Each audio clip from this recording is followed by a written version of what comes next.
Air Force Secretary Troy Meink told lawmakers that it would probably cost less than $400 million for the Pentagon to transform a luxury Qatari jet to be given to President Trump to use as Air Force One.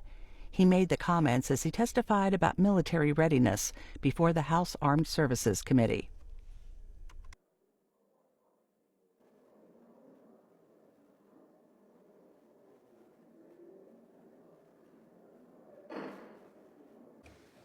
Committee will come to order. I want to welcome our witnesses and thank you all for your service to our great country. We are here today to hear from the Department of the Air Force on its FY26 budget request. Unfortunately, we've still not received information on the Air Force's budget request, which makes today's hearing a little difficult. We'll need that budget in order to fully evaluate how Congress can best support our airmen and guardians. We're facing the most complex threat environment in history. China is moving forward on sixth-generation fighter jets and sophisticated air defense systems. They are expanding their nuclear arsenal at an alarming rate. And they are deploying advanced hypersonic weapons and long-range cruise missiles capable of hitting our homeland. That's why it's never been more important to invest in modern systems that will deter and defeat threats against our nation. Fortunately, the House-passed reconciliation bill makes generational investments in our national security. The bill provides over $7 billion to support air superiority, including funds to acquire the F-47, the most advanced and lethal aircraft ever built. It provides $13 billion to modernize our nuclear deterrent and rebuild related infrastructure, and it invests over $25 billion in Golden Dome layered missile defense system. But sixth-generation fighters, nuclear modernization, and Golden Dome are all big-ticket items that will take years to fully develop. And the funding in our reconciliation bill will not be enough to fully support those initiatives. That's why it's so important for defense spending to grow in the out years. Reconciliation is a one-time investment. We've got to do more. It must be followed by healthy increases in the base budget so we can afford to field these critical capabilities without cuts to readiness. While I'm supportive of much of the Air Force's work, I do have concerns with some of the ongoing projects. Nuclear deterrence is vital to our national security, and I'm concerned that the Air Force is not adequately prioritizing it. Specifically, I'm troubled by past mismanagement of the Sentinel program. We must ensure Sentinel is ready in time to replace the current ICBMs before they reach their end of life. Congress has been explicit about the need to address Sentinel's cost and schedule overruns. We have prioritized and appropriated funding to fix these problems, and yet the Air Force has taken $1.2 billion out of Sentinel funds and used them instead to meet our other priorities in FY25. I want to be very clear. The Sentinel program is vital to modernizing our triad and ensuring nuclear deterrence. Senior Air Force leaders have made frequent statements agreeing that the service must prioritize nuclear deterrence. It's time to start walking the walk.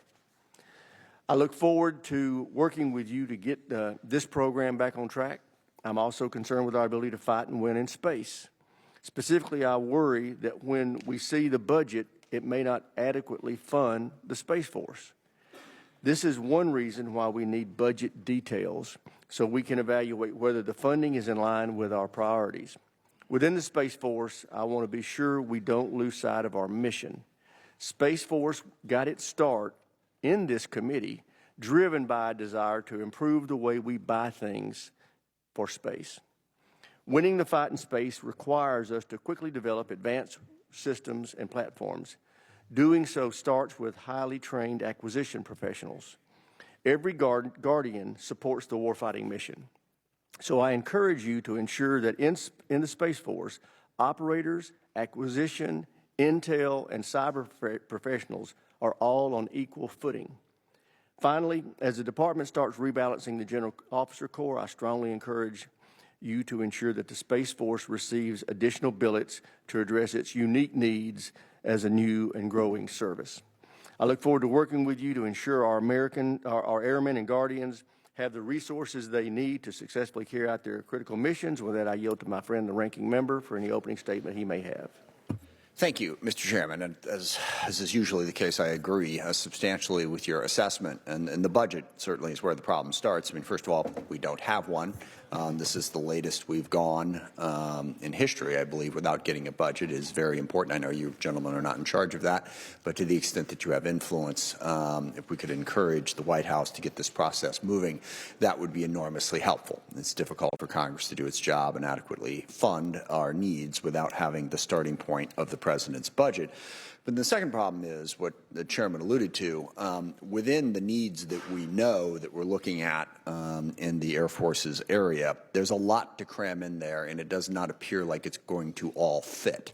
So I'm particularly curious, as you're trying to balance, you know, as we move towards the F-47, the former NGAD, we try to upgrade the nuclear triad, you know, meet our fighter attack needs, deal with the UAVs, all of that.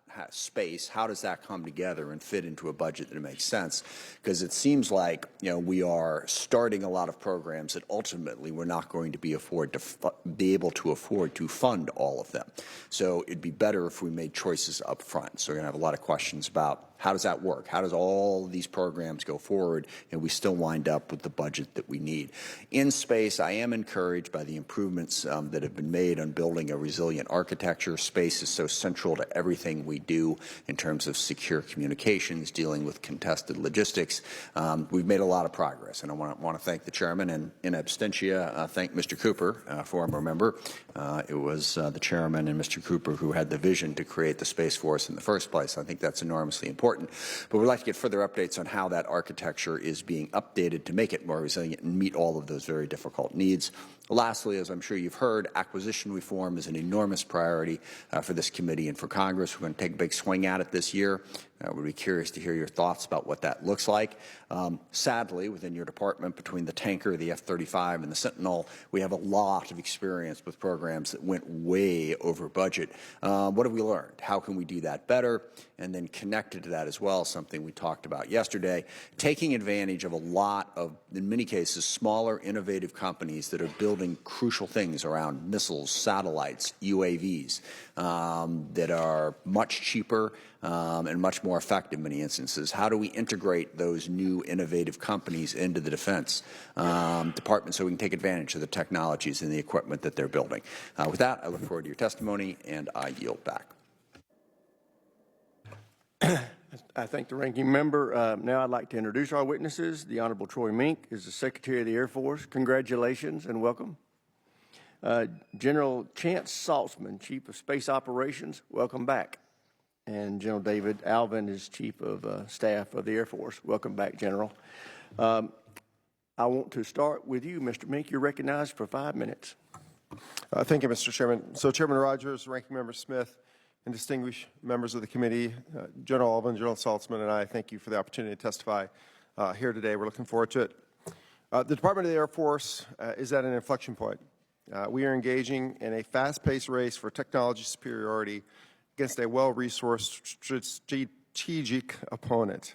However, we simultaneously face personnel and platform challenges affecting our immediate readiness.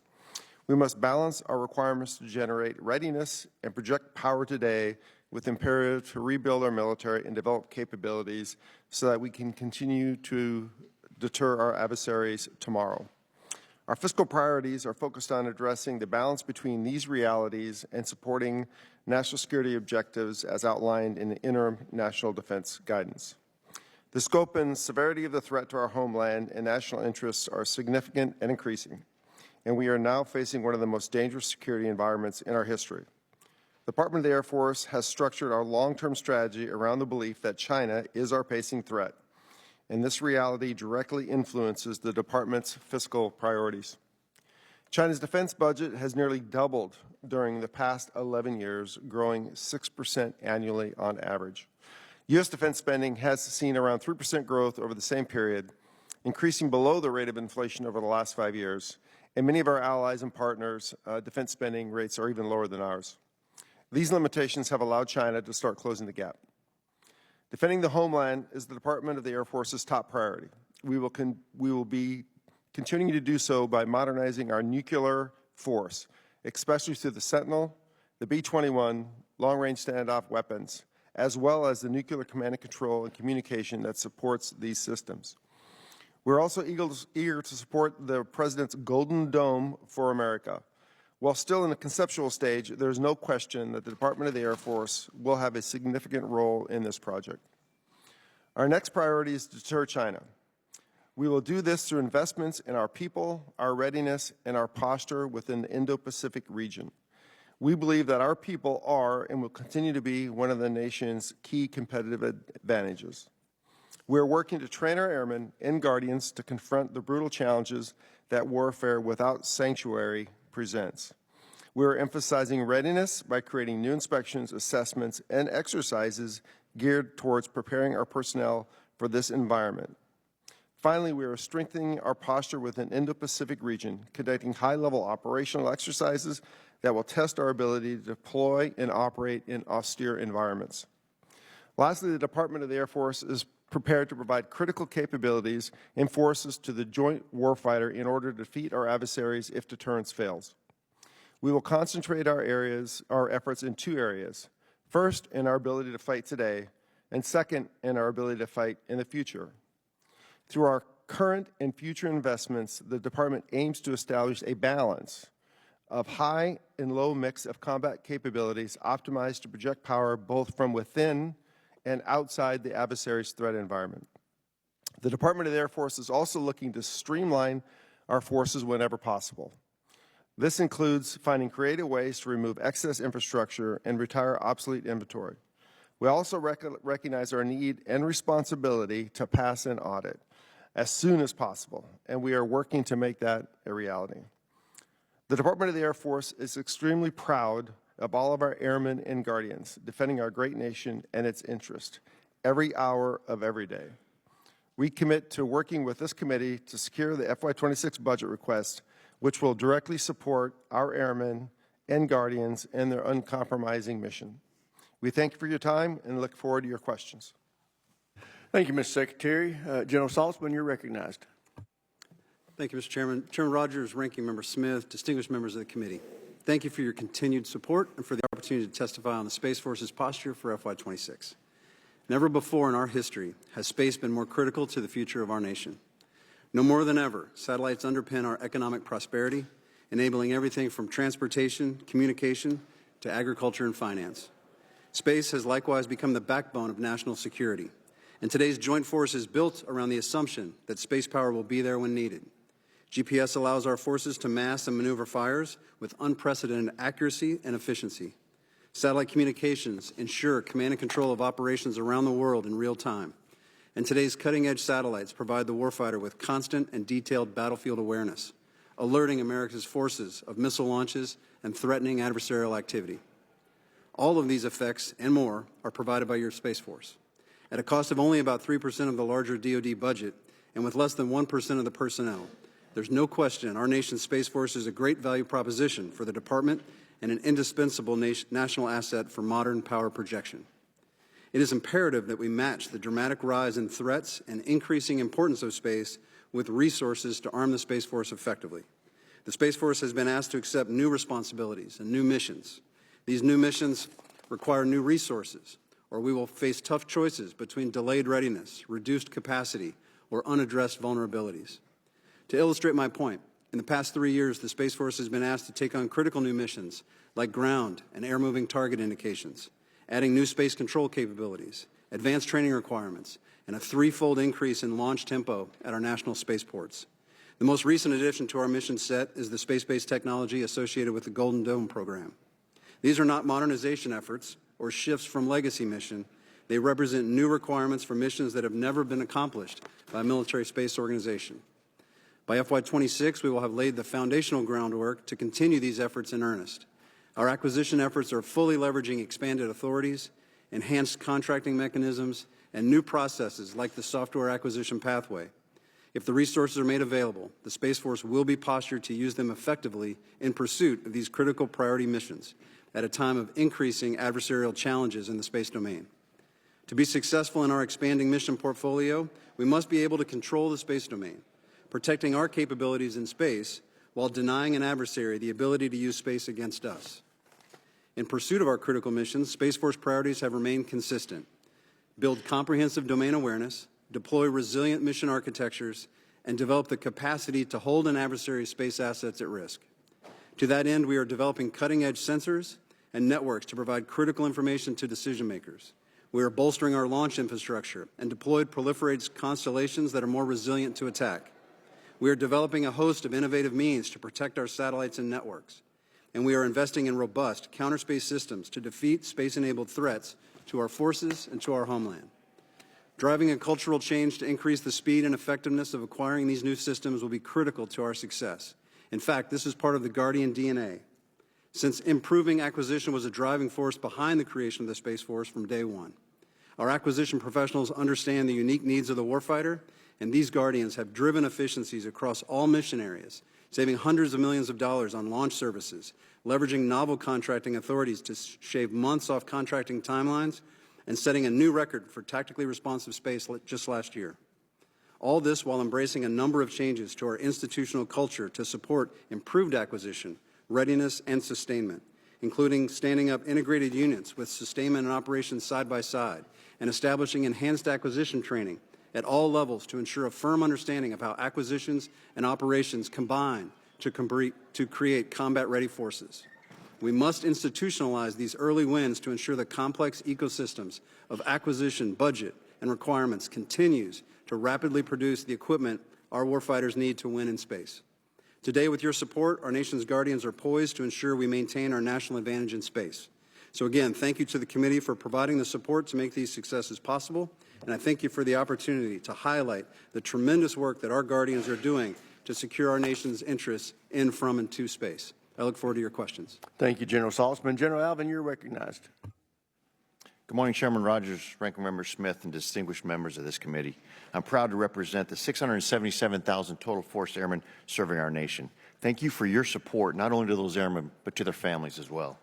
I'd like to open by expressing my immense pride in the exemplary performance of our airmen in securing our homeland and deployed worldwide.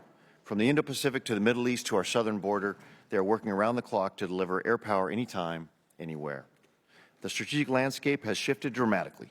We now operate in a world where the PRC is not only rapidly modernizing its military, but is doing so with a clear intent to coerce its neighbors and reshape the international order, to include a PRC nuclear breakout that demands unmatched deterrence capabilities.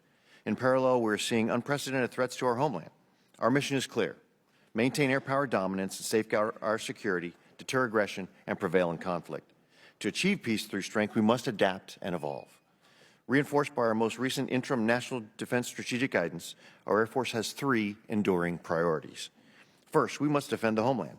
Air and missile threats are evolving in both speed and sophistication, and the ability to detect, track, and defeat those threats in real time is foundational to our national defense and is non-negotiable. Simultaneously, the United States Air Force provides reliable, effective, and safe nuclear deterrent that is the backbone of strategic stability.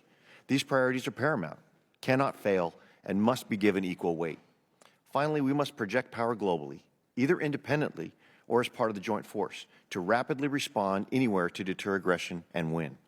This is what makes our Air Force unique, and it is needed now more than ever. To achieve these priorities, we are asking for sustained support for modernization and the development of new capabilities. The FY26 budget request is designed to build a force aligned with today's operational realities. This means preserving current readiness and optimizing our force tailored to design for contested environments, one that blends next-generation aircraft, autonomous systems, and resilient command and control.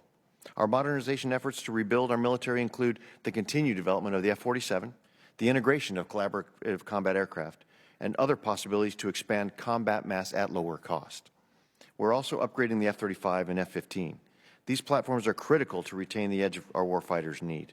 At the same time, we are recapitalizing aging fleets, essential for maintaining power projection in the interim. Our investment in nuclear modernization remains a top priority, with funding directed towards Sentinel program, B-21 radar, and the revitalized B-52 fleet. These systems will anchor our strategic deterrent for decades to come. Equally important is the investment in our airmen. We are enhancing recruiting, expanding training opportunities, and strengthening family support structures. We suffered a recruiting setback due to the year-long continuing resolution and subsequent reduction of nearly $500 million in our military personnel account. This will result in our inability to fund the recruitment of 3,000 Americans who want to join our Air Force.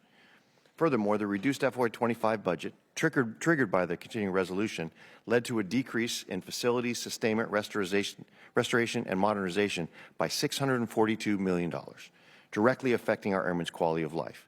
We must find a better way. Investing in our airmen means ruthlessly prioritizing in the right capabilities and projects while divesting from aging systems and unused infrastructure. In January 2025, we reported 23% in excess facilities and 60% in excess parking aprons and ramps. This inefficient laydown of force structure across our installations suggests there are opportunities for consolidation, innovation, or to divest and focus our limited resources where they are most needed. With your support, we will focus on utilizing existing authorities to reduce infrastructure, identify cost reduction and revenue-generating opportunities, and right-size our infrastructure to achieve long-term efficiencies. We don't just need more Air Force. We need a more capable one. We need more tooth, less tail, a force that can deliver rapid, decisive blows and reposition quickly. That means investing in platforms and people that enhance our warfighting capacity. More means more options for our nation, enhanced homeland defense, strengthened deterrence, and unmatched power projection. One strategically postured to deny adversaries. No other service can match what the Air Force delivers, effects anywhere on the globe, at any scale, on minimal notice. Our airmen are the best in the world, ready to win today and build the enduring force for tomorrow. With your support, we can ensure the Air Force remains the cornerstone of American power through the 21st century. Thank you, and I look forward to your questions. Thank you, General Alvin. Thank all of you. I'd like to recognize myself first for questions. Mr.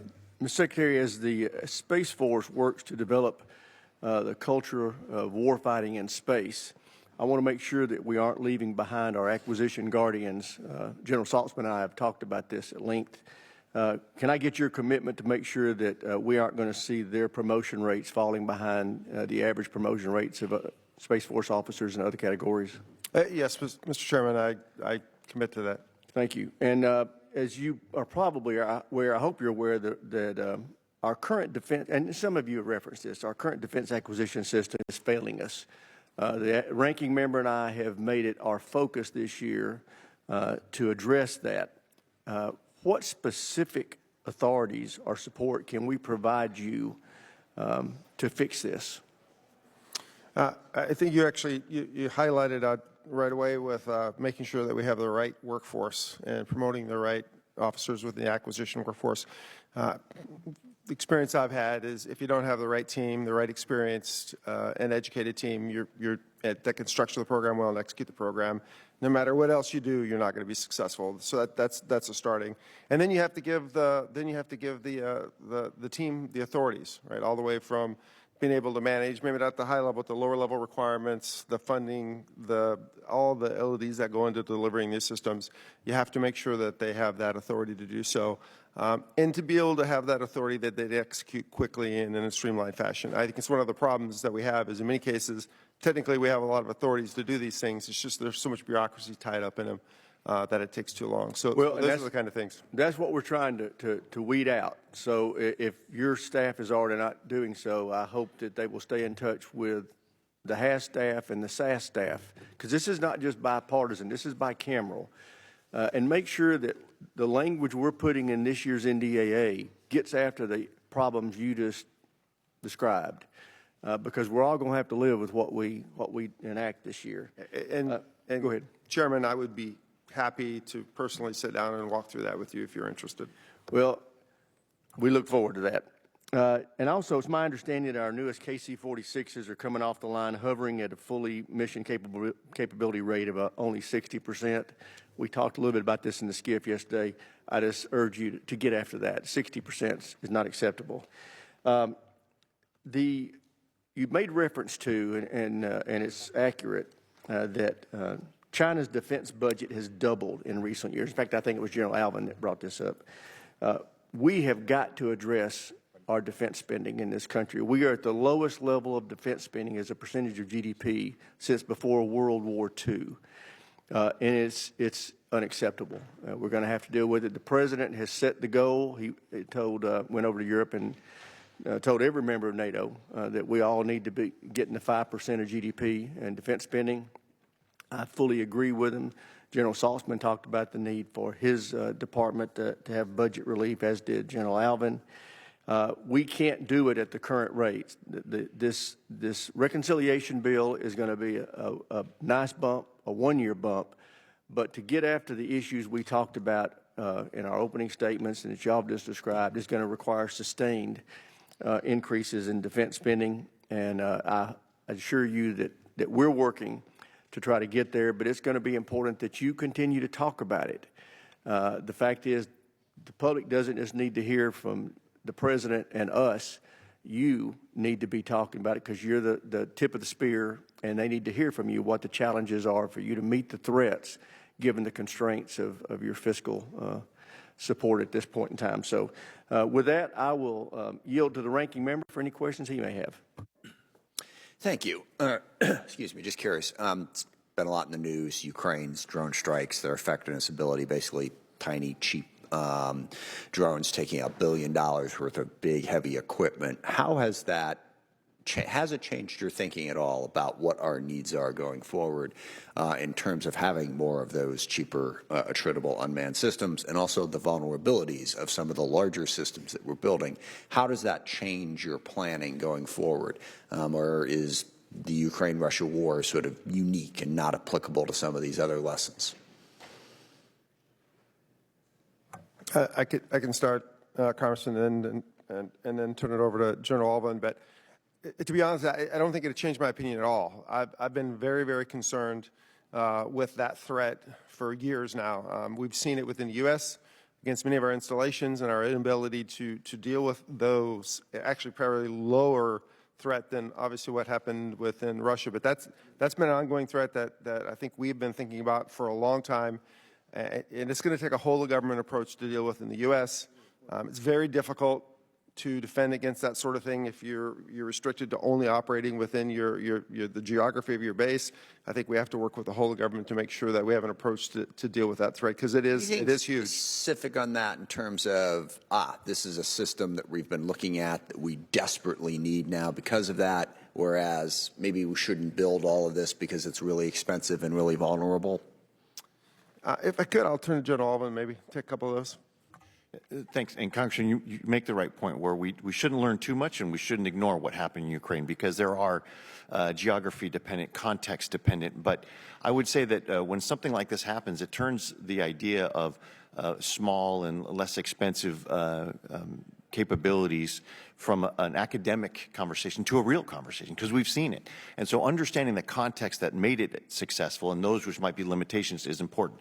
But to Secretary Meink's point, we sort of always knew this in the back of our mind. So when we're looking at it from two directions, first of all, to your point of where are our exquisite systems and what are the vulnerabilities we hadn't considered before, and which might be most vulnerable to those that might have to cross an ocean and part of our continent rather than just the geography of Central Europe. Understanding those nuances, but understanding also that there are the more sophisticated and dependent we are on those exquisite capabilities, the higher level of defense we need to have for them. The flip side that I like to bring up is something that solves another problem. When we see how effective these can be, we need to think about putting them into our offensive arsenal.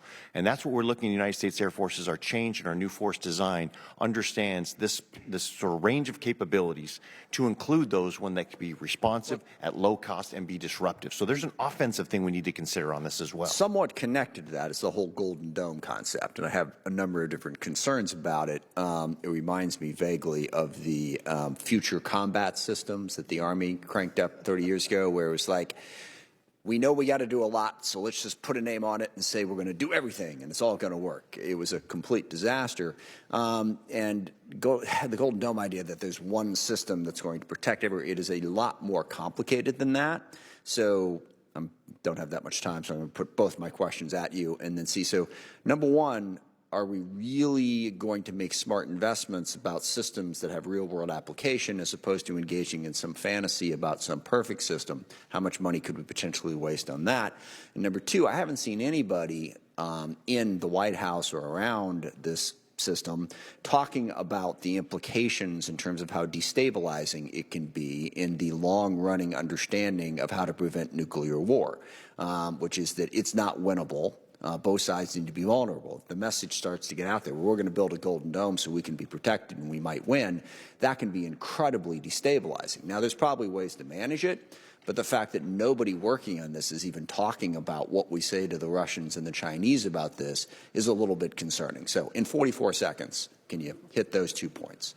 Congressman, I'll do my best. To the first part, about the capabilities, I think I have confidence that, at least in the air domain, in the United States Air Force, the capabilities that we imagine will be integrated as part of the Golden Dome are not just bespoke boutique capabilities for that. Domain awareness, the ability to intercept hypersonics and cruise missiles and those sort of things, those are applicable globally. So we will ensure That's what it better be. I'm not confident that we're there. We better take a look at it just quickly. Yeah. On the other, the strategic stability, right. Congressman, very quickly, I would say what we need to focus on as a nation is re-getting our intellectual capacity to understand strategic deterrence in now, like we did in the Cold War, but understand it now with 3 capables, which is different. It's not just an algebra equation. It's different when you have 3 great powers or aspiring great powers with nuclear capabilities. It's a different equation we need to sort out to understand the risks. Absolutely. I just hope we seriously consider it. Thank you, Mr. Chairman. I yield back. Thank the gentleman. Chair, and I recognize the gentleman from South Carolina, not California. Wouldn't do that to you. South Carolina, Joe Wilson. And thank you, Chairman Mike Rogers, for your proven leadership, positive leadership, in correcting states correctly, too. Okay. We appreciate all of your service and for a strong America, for peace through strength. We're in a Cold War we didn't choose, between dictators with rule of gun invading democracies with rule of law. War criminal Putin and the Chinese Communist Party continue to expand and modernize their capabilities and rapidly expand, while we're forced to react to changes in the battlefield. President Donald Trump is correct. Iran must not have a nuclear bomb to achieve their goal of death to Israel and death to America. The U.S. must remain ahead of our adversaries to ensure we do not fall behind, again, to maintain peace through strength. With that in mind, Secretary Meink, we are really grateful that the courageous patriots of Ukraine caused devastating, historic damage to Russia's strategic bombers with a sophisticated drone attack. Ranking Member Smith is correct, as he just recognized bipartisan support of our Ukrainian allies and the courage of the people of Ukraine. With that in mind, ever since war criminal Putin has invaded Ukraine, we're seeing drones take a larger role in conventional warfare. The most recent attack once again demonstrates the damage that low-cost weapon systems can have to a battlefield. Does the Air Force currently possess the capability to protect its bases from such attacks in the United States and abroad? If not, what is the Air Force doing to ensure that we're able to counter these threats in a timely manner? So I think currently it's very challenging. I think, as I mentioned, we have a technical challenge that we're addressing as quickly as we can with counter drone capability. But I also think there is basically an operating conditions challenge that we have and it really is going to require a whole of government. As I mentioned, trying to defend against that sort of attack when we're limited to just operating within our geographic constraint of our base is very challenging. You have to be able to address these issues in a much broader perspective, working with FAA, local law enforcement. That all has to be addressed, or I think we're going to continue to be very, very challenged to address that threat within the U.S. or overseas. I can see the challenge. I grew up in the holy city of Charleston. And so you have the Air Force Base and the civilian air base, airport next door. Good luck. Also, Mr. Secretary, the United States is known to have the most powerful Air Force in the world. However, we can't take for granted our adversaries, especially China, as they continue to modernize. And I especially appreciate the issue as my father served in the 14th Air Force, the Flying Tigers, in China during World War II, Kunming, Chengdu, Xi'an. Does the U.S. currently have the capability to deter our enemies on multiple fronts simultaneously? Congressman, I'll take a shot at that. I certainly, as we look to size our Air Force, we also need to look at shaping it. To your point of being able to project power anytime, anywhere, and be able to deter. We have, within the limited capacity, we have a range of capabilities from high end to low end. And as I mentioned about our reimagination of our force design, understanding, we're learning from things in the Middle East that we're seeing that there are low-cost capabilities. We are starting to develop some low-cost capabilities of our own, so we're not on the wrong side of the cost curve when we're engaging with the Houthis and et cetera, et cetera. So as we do that, we are preserving the force for the most pacing threat that our national defense strategy has basically set over the past near decade, for the pacing threat of China. However, we retain, through our capacity and capabilities and our interactions with our allies and partners, the ability to deter across the rest of the world. And General, in regard to the A-10 fleet, we see that they're getting ready to be retired. But they've been so successful and important. Is there any way that instead of retiring them, that we could provide them to our allies, such as Jordan, to deter aggression? The challenge with that, Congressman, is the cost. It seems like it's cheap. It's not cheap. You have to have the ability to maintain them, the depot structure to sustain them, the pilot training institutional. The actual overall cost versus the value is more expensive than our allies could really afford or want to pay. And for us, we can't afford it within our budget to be able to privilege the higher end capabilities we need against the pacing threat. Well, we have your trust in what you're doing, but any way we can protect our allies, such as Jordan, thank you very much. Thank you. Gentleman yields back. Chair now recognizes the gentleman from Massachusetts, Mr. Moulton. Thank you very much, Mr. Chairman. Secretary Meink, congratulations on your recent confirmation. As Secretary of the Air Force, you oversee 2/3 of the nuclear triad as well as the Space Force. So I just want to pick up on some of the questions from the ranking member about the implications strategically for Golden Dome. There are a lot of things that are parts of Golden Dome that we clearly need to do. The Ukrainian attack on the Russian bomber fleet highlighted the vulnerability of bases, and that's a vulnerability we face as well. And you said that we've been working on addressing it. There's also bipartisan agreement on the need for better domain awareness, so that if we get attacked by hypersonics or other missiles coming our way, we know in time to respond. Both of these things would increase strategic stability because we and our adversaries know that our nuclear deterrent is safe, reliable, and effective. So in other words, if they attack us, we'll know they're attacking, and we will be able to respond. And what establishes strategic stability for the world and has prevented a nuclear exchange for 70 years is the fact that both sides know that. So how do you expect Russia and China to respond to the idea that their nuclear deterrent is not effective because Golden Dome will shoot down all their incoming missiles? Thanks for the question, Congressman. That when we go to deterrence, you're exactly right. This is something started with MAD many years ago, mutually assured destruction. I think the world we're in right now is a little bit different. You have that high level of strategic deterrence you need to do, but there's also a significant threat of a smaller scale attack. That is less than a full-up strategic kind of engagement, but is still. I agree, but my question is, so how do you expect Russia and China to respond to the idea, as the President has stated, that we will shoot down all of their incoming missiles? Well, I would hope that the response would be that they would be more open to negotiation to ensure that those engagements never happen in the first place. In the end, peace through strength, right? Make sure that we can protect ourselves, and then it opens a lot more opportunity for negotiation. Well, that's Mr. my Secretary, perspective, right? Mr. Secretary, hope is not a strategy, and it would be helpful to know if we're going to spend what the CBO estimates could be about $500 billion taxpayer dollars, that we understand how our adversaries are going to respond. Because a more logical response would be for them to develop ways to get around Golden Dome.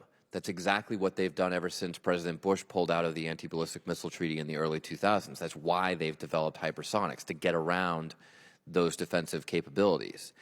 So if we're going to put something up in the sky for $500 billion, and it just starts an arms race, and then it doesn't work because they can get around it, then that's a massive waste of taxpayer dollars. But even more concerning it decreases strategic stability and it makes it more likely we have a nuclear exchange.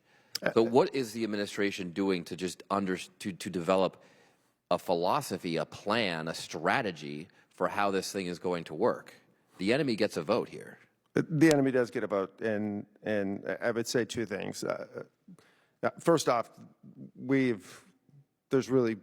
there's been an arms race ongoing already. To be honest, what we're doing is responding to the arms race, both from the space perspective, not just from the nuclear perspective, but from the counter space control perspective.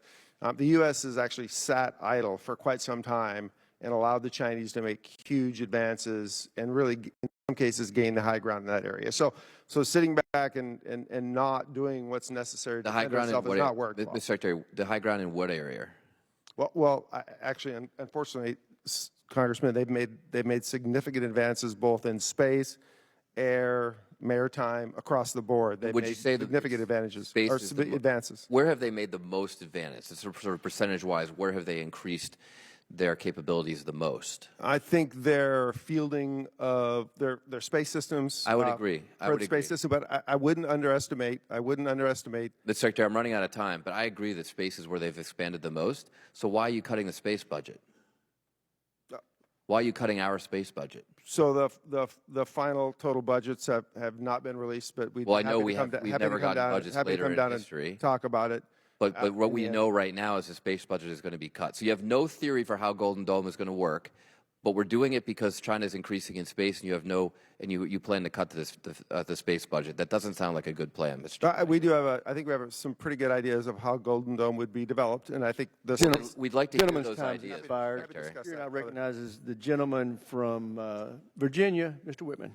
Well, thank you, Mr. Chairman. I'd like to thank our witnesses for joining us. General Saltzman, I was really encouraged by our conversations yesterday, and I'm glad that you share my sense that we need extensive launch capability across all the different spectrums, especially small and medium launch. We know that we're quickly getting to capacity there at Canaveral and there in California. We want to make sure that we're using the other areas to the same extent that we're using Vandenberg and Canaveral. From your perspective, give me your thoughts about the value of small and medium launch capability, especially in the context of the National Security Space Launch Program, Phase 3, Lane 1, and the Rocket Systems Launch Program, all of those integrated to make sure we continue to build that capacity. We are still ahead of the Chinese there, but we know what they're doing to quickly catch up. Our existing facilities are getting at capacity pretty quickly. Thank you, sir. I agree with you completely. Capacity is an important issue with regards to our launch infrastructure. If we're going to continue on the pace of growth that we've seen over the last few years, we're going to have to increase that capacity. With regards to small and medium launch capabilities, this is an important area in terms of putting up experimentation, putting up prototypes, putting up demonstrations. This is all a campaign that reduces risk in programs, that matures technology. And rather than a large satellite or a large investment with a high-end satellite, the ability to test payloads at smaller scale using small and medium launch will be important going forward. Well, I'd like to formally invite you to join Representative Kiggins and myself at the Mid-Atlantic Regional Launch Facility there. I hope that your staff will work with ours to set a date for us to go there and visit and continue this conversation. I think it's incredibly important. I also want to talk about the Space Force's effort to have a tactically responsive space mission. I mean, we talk about the threats in space. Those continue to grow. We have to be able to do the launch of a satellite in 24-hour scenario, and that requires things across the spectrum. I think capacity at our launch facilities and the cadence that they can provide is there. The challenge is how do we bring our partners in that produce the space launch platforms, the constellations, the interfaces, those kinds of things. So wanted to get your perspective. We know we have the CASTR program that has now been ramped up to where we can use existing assets in space, but there are going to be instances where our adversaries are going to look to take out key assets, and we can't find layering opportunities there. We're going to have to be able to launch literally on a moment's notice. I'm interested in your thoughts about how can we leverage commercial space launch capabilities, not just the launch itself, but also the interfaces and the satellites to go along with it. And can we use that capacity for test and training activities that can actually provide us opportunities to exercise and develop a capability, if necessary, to go at a moment's notice? Thank you, sir. Thanks for that question, because I agree completely. First, I'm very proud of what our acquisition corps has been able to do in terms of reducing the timeline associated with what we're calling tactically responsive space. We were able to take a satellite from a warehouse and put it on orbit and operationalize in less than 90 hours.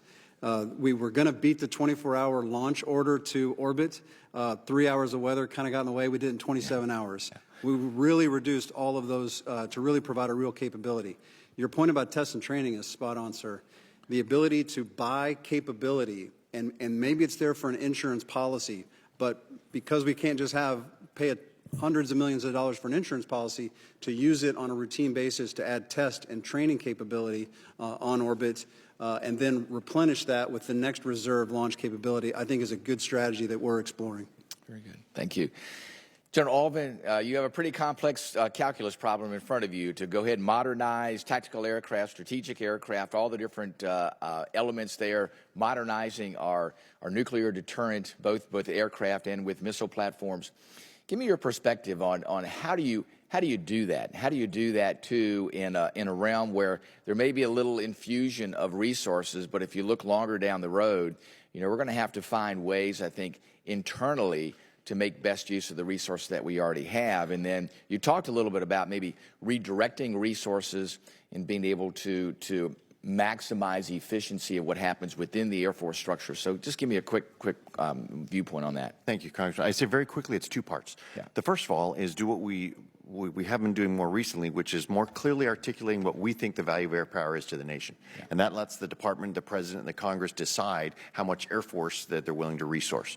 So we want to prove that. But the other part is internally, we're making sure every dollar goes to the maximum lethality, but also solving for agility, not putting ourselves into capital investments that we won't be able to adapt to the future, ingest disruptive technologies, et cetera, et cetera. Gentleman's time's expired. Chair, and I recognize the gentlelady from Pennsylvania, Ms. Houlihan. Thank you, Mr. Chair. I'm going to do my very best to ask two pretty wonky questions in my 5 minutes. I was in the Air Force as an acquisition officer, and in keeping with this committee's emphasis on procurement and acquisition modernization, Mr. Secretary, my first question is to you.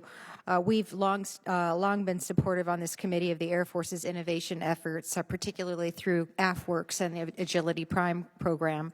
I'm concerned by very recent reports that the vertical takeoff and landing, or VTOL, portfolio is being descoped and terminated, not due to contractor performance, but because of budget constraints and contracting shortfalls. These actions are obviously very risky because they waste taxpayer dollars and private sector dollars, and they also delay or derail capabilities that our military urgently needs. So my first question, and there are many, is are there any transition plans in place to ensure that there would be continuity or orderly transition of the contract that's being administered by AFWorks and VTOL contracts? Is there a standard transition protocol that you're aware of? I'm not aware. Congressman John Alvin, are you aware of that issue? Congresswoman, one of the reasons why we looked to descope is, again, with the limited capacity budget, we're looking to find ones who did have a transition partner. So it's really about making sure we look at the force design and see how these capabilities can find their way into actually delivering capability to the warfighter. And so as we look at that, we are transforming our organizational structure to move towards a more integrated capability command that can take those great innovative ideas, but be able to see more clearly their value proposition. So I appreciate that, and this is where I'm trying to tease this out. When I was a while ago looking at my phone and realizing all of a sudden there was a capability to text or voice to text, my first thoughts were, why would I ever need that? I think the problem that I'm struggling with right now is that these are technological ideas and innovations that don't necessarily have a natural transition, because why would I ever need such a thing? I think that that's our problem in acquisition, is that we're not being innovative enough, and we're looking for traditional pathways that we used to have in acquisitions rather than being thoughtful about our transitions. I think that's correct, and it's also a matter of those are the art of the possible that are always competing with the art of the known with respect to the readiness and the modernization challenges that we know of. So that's a constant tension that we have. But I take your point that we don't want to pass opportunities up just by focusing on the known risks. I would love to continue to follow up with you on this. I also have understood that there is conversation or reports suggesting that the Air Force doesn't have enough people to manage these kinds of contracts. Is this something that's true? What is the basis if that's true for this shortage? Is this happening because of DOGE cuts or perhaps early retirements or resignations, or perhaps in my case because we didn't see a pathway for promotion? So I may jump in there. I don't think it's a numbers games, Congresswoman. I think it's what you hit on the end. I think we need to make sure that we are training and properly incentivizing the acquisition workforce to ensure that we have that skill mix from the very entry level all the way up through the senior general officers. And that is something I will be focusing on because, back to my earlier comment, is the most important thing in acquisition. I'd love to talk more about it, Congresswoman, but the most important thing in acquisition is have a skilled, well-educated team. Otherwise, you have no hope. And it's not just innovation. We have to be innovative, but we also have to innovate faster than our potential adversary, and they're innovating very fast. So it's a combination of just innovation, but you have to innovate quickly. And in the you interest need a team to do that. of the time that I have, the other thing that I remember very acutely is that this is not just a force of uniformed personnel. There is a significant force of civilian personnel as well that we rely upon. And my real concern is that we're dodging these people without understanding why they're important, because they are critical to our mission. Yeah, I came through, most of my career has been a civilian acquisition person in both the IC and the DoD, so I agree with the Congresswoman, and that will be a priority too, not only in the military side of the house, but in the civilian side of the house to make sure we're recruiting, and quality of service, that's key too, not just quality of life, but quality of service across the board. Yes, and I only have 30 seconds left, so I probably will submit the bulk of this question for the record. But my other concern is with the Space Force, General, whether or not we're continuing to be very thoughtful of taking advantage of commercial capabilities that are already available to us rather than reinventing them. I remember the not invented here problem and would love to make sure that I follow up with you on that concern as well. Thank you, and I yield back. Gentlelady yields back. Chair, and I recognize the gentleman from Ohio, Mr. Turner. Thank you, Mr. Chairman. Joe Saltzman, thank you for your leadership, not just for the amazing way in which you are rising to the threats that we are facing, but also your leadership in shaping the organization that is new and is rising to the needs that we have. The topic I'm going to discuss with you is not going to be a surprise to you, and that is what I believe is the Cuban Missile Crisis in space, and that the fact that we are facing the prospects that Russia might place in space an anti-satellite nuclear weapon. Secretary General of NATO, Rutte, recently just said that as early as this year, Russia might place an anti-satellite nuclear weapon in space. I believe, as do many on this committee, that anti-satellite nuclear weapon should never be permitted to be put in space.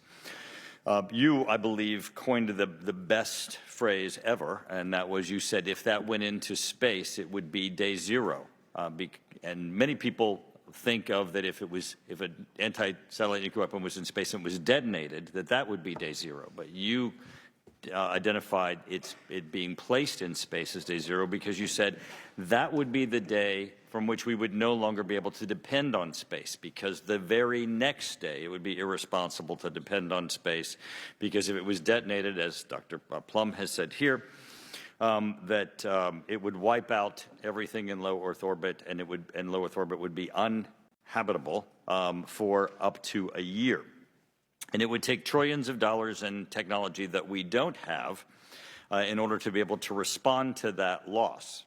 So, since this is a budgetary hearing, Joe Saltzman, if that day zero happened, how would it affect your budget, the budget of DOD, the budget of the Air Force, if we were at day zero and that anti-satellite nuclear weapon was permitted to be in space and we had to suddenly face that it would be irresponsible to count on space the next day? Well, thank you for that. And obviously, I agree with you that this is a tremendous threat that we have to think through in terms of contingency planning. A detonation on orbit would be catastrophic across a number of mission areas. It would foul the domain. It would foul certainly low Earth orbit and potentially middle Earth orbit for an extended period of time. So it would make replenishment and reconstitution extremely difficult. It would put at risk the lives of the astronauts that are currently on orbit. Catastrophic. And so when you ask me how would it affect our budget, if this came to pass and it became a real threat that we had to invest in to mitigate, we've run some basic numbers in terms of trying to harden satellites and trying to position them in a way so that there's redundancies. Should we lose any portion of the constellation, will we have redundancies? And I can't get to a cost reasonable number to say with $3 trillion I can fix this. I just can't come up with a reasonable number. And so that's why I tried. I'm trying not to be too alarmist, but day zero really is that. We just can't count on space because I don't know how to create the replenishment and the reconstitution to overcome that kind of a detonation. It should never be permitted to be placed in space. General Saltzman, thank you for the clarity of your description of the threat if that is in space. Mr. Secretary, you have some of our most important advances that need to be made for our being able to address the advances that our adversaries have made. You have missile defense, you have hypersonics, you have nuclear deterrence, you have our new advances in weapon systems, you have our advances in air, both manned and unmanned systems. Our adversaries are currently doing some things that we can't do. And you are the one who's supposed to close that gap. CRs have an impact on that.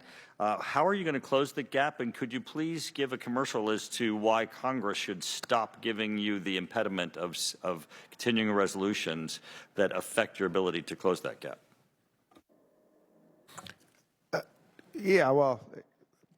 Continuing resolutions are very, very challenging. They have implications, as was mentioned, just from a personnel perspective. The personnel budget, it has also a significant, in some ways, an outweighed effect on acquisitions. How you do acquisitions, how you start new, how you be innovative, as our last discussion, is heavily affected by particularly with the year-long CR. It stops a lot of that, or at the very least makes it much more challenging to get approved. So yes, it has a huge impact on our ability to innovate and innovate quickly, as well as making sure we have the personnel that can execute those programs. The Chinese have made, I'd be happy to talk about it in a different form in more detail, but they've made phenomenal advancements. Gentleman's we time have to beat expired. Chair, and I recognize the gentleman from Connecticut, Mr. Courtney. Thank you, Mr. Chairman, and thank you to the witnesses for your testimony today. Again, at the outset, I just want to associate myself with the remarks of the chair and ranking member about the lateness of the budget. We're less than 4 months away from the start of the fiscal year, and we're now being told that the actual budget document won't be over here until the end of the month, last week of the month. I certainly agree with Mr. Turner about the harm of CRs and the testimony of the Secretary, but having a delivery date of the budget with less than 3 months to go before the start of the fiscal year, I think this process is doomed in terms of trying to avoid a CR. This place is not a rubber stamp. Article 1 of the Constitution makes it pretty clear who's the decision maker in terms of both appropriations and authorizations. And the lateness of the delivery of the budget is the real impediment that we're facing right now. So again, the sooner the better in terms of it coming over. On page 11 of your testimony, paragraph special mission aircraft, there's a discussion about the replacement of Air Force One program. Again, I serve on the committee with Mr. Kelly that has jurisdiction over executive airlift. We had a hearing a couple weeks ago where Barbara Costello, the acting assistant secretary of the Air Force, testified that there was actually some progress being made as far as the recapitalization of the 2 aircraft that were purchased back in 2018. And she actually talked about possible delivery date sometime during the calendar year of 2027. Mr. Secretary, can you sort of give us your view of that testimony? Yes, Congressman. We have, and thanks for the question, we have been working closely with the contractor Boeing in this case, to accelerate that program. As you know, it has experienced significant delays. Is it going to get back into 27? I couldn't guarantee that, Congressman, but we are doing whatever we can to pull it back to, I think it was before they started working to pull it back, it was in the 30s, I believe. So it's tough to do, but we're working with the contractor to pull it back. I think 27 is going to be really tough, though. Yeah, it was actually 29, I think was the last sort of guesstimate that was there. And certainly, yes, we've been tracking this from day one. Can you give us the cost estimate of the retrofit of the Qatar plane that is all over the news? I think it would be it'd be difficult for me to give you the exact details here, but we'd be actually happy to talk about some of those specifics in a different forum. I think there's been a number thrown around on the order of $1 billion, but a lot of those costs associated with that are costs that we'd have experienced anyway. We will experience them early. Buying additional platforms for training, for spares, things like that are actually the majority of that amount. So it wouldn't be anywhere near that, but we can talk in details about exactly what we're buying in a different form and what the cost drivers are, but it's nowhere near that much. So I think, it's unfortunate that, again, and when we're hearing about all the challenges the Air Force faces, that what I think is going to be a pretty big ticket item can't be sort of discussed publicly, because I think people need to know that. And I would just say, based on the experience of the 2018 planes, we know that the contract for retrofit was $3.9 billion. Again, some of that was purchase of the planes from Boeing, roughly about $800 million. But again, if you just do the math, it was about $3 billion for retrofit. There's been cost overruns. They had to strip those planes that were built for another purpose down to the studs. And as you said, there's been issues. The contractor who was doing the interior work went out of business, and Boeing has had to kind of figure out a plan to do the fitting out of the interior of the plane. But again, just using that as and extrapolating from that, I mean, it's clear that this new third plane is going to cost well over $1 billion. I mean, it's just, you can't retrofit a plane that's built for another purpose for Air Force One and expect it to be a free plane. You've got to, install encrypted communication technology. You have to harden the defenses. You have to put countermeasures in there. Obviously, you need to have all it's a flying situation room that's there. And the notion that we can't find out when we're about to take up a very difficult budget, and based on the experience we already have gone through with retrofitting planes, 747s, it's clear that this is going to be a drain on the Air Force's budget. And I think that the sooner we just sort of rip the Band-Aid off and get that information out there, it would be helpful for us in terms of deciding whether this is a smart path to go down. With that, go ahead. Congressman, we'd be happy to come down and talk to you in detail about it in a different environment. Unfortunately, particularly some of the things you're talking about, and what those costs are those are classified sensitive capabilities that we put on the platform. So we'd be happy to come down and talk to you about the specifics. But again, I restate that we believe the actual retrofit of that aircraft is actually significant. It's probably less than $400 million to retrofit that aircraft. We'd be happy to come talk to you about it. Gentleman's time expired. I just want to emphasize a point that Representative Courtney just made, and I'm not blaming you, but Congress is going to decide what we do and don't spend. The administration, OMB in particular, not giving us a budget is not going to compel us to comply with what they give us late. So whoever's listening to this hearing from OMB needs to understand we want to have a healthy dialogue with military professionals like this about what we need to spend to get us where we need to be. We need a budget to help inform that dialogue, but if we don't get it, we're going to ride it without it. We've gotten a skinny budget, which legally allows us to comply with the requirement that we receive a budget.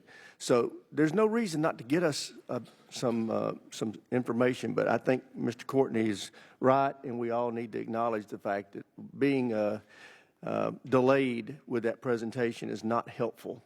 With that, I will recognize the gentleman from Tennessee, Dr. Desjardins. Thank you, Chairman Rogers.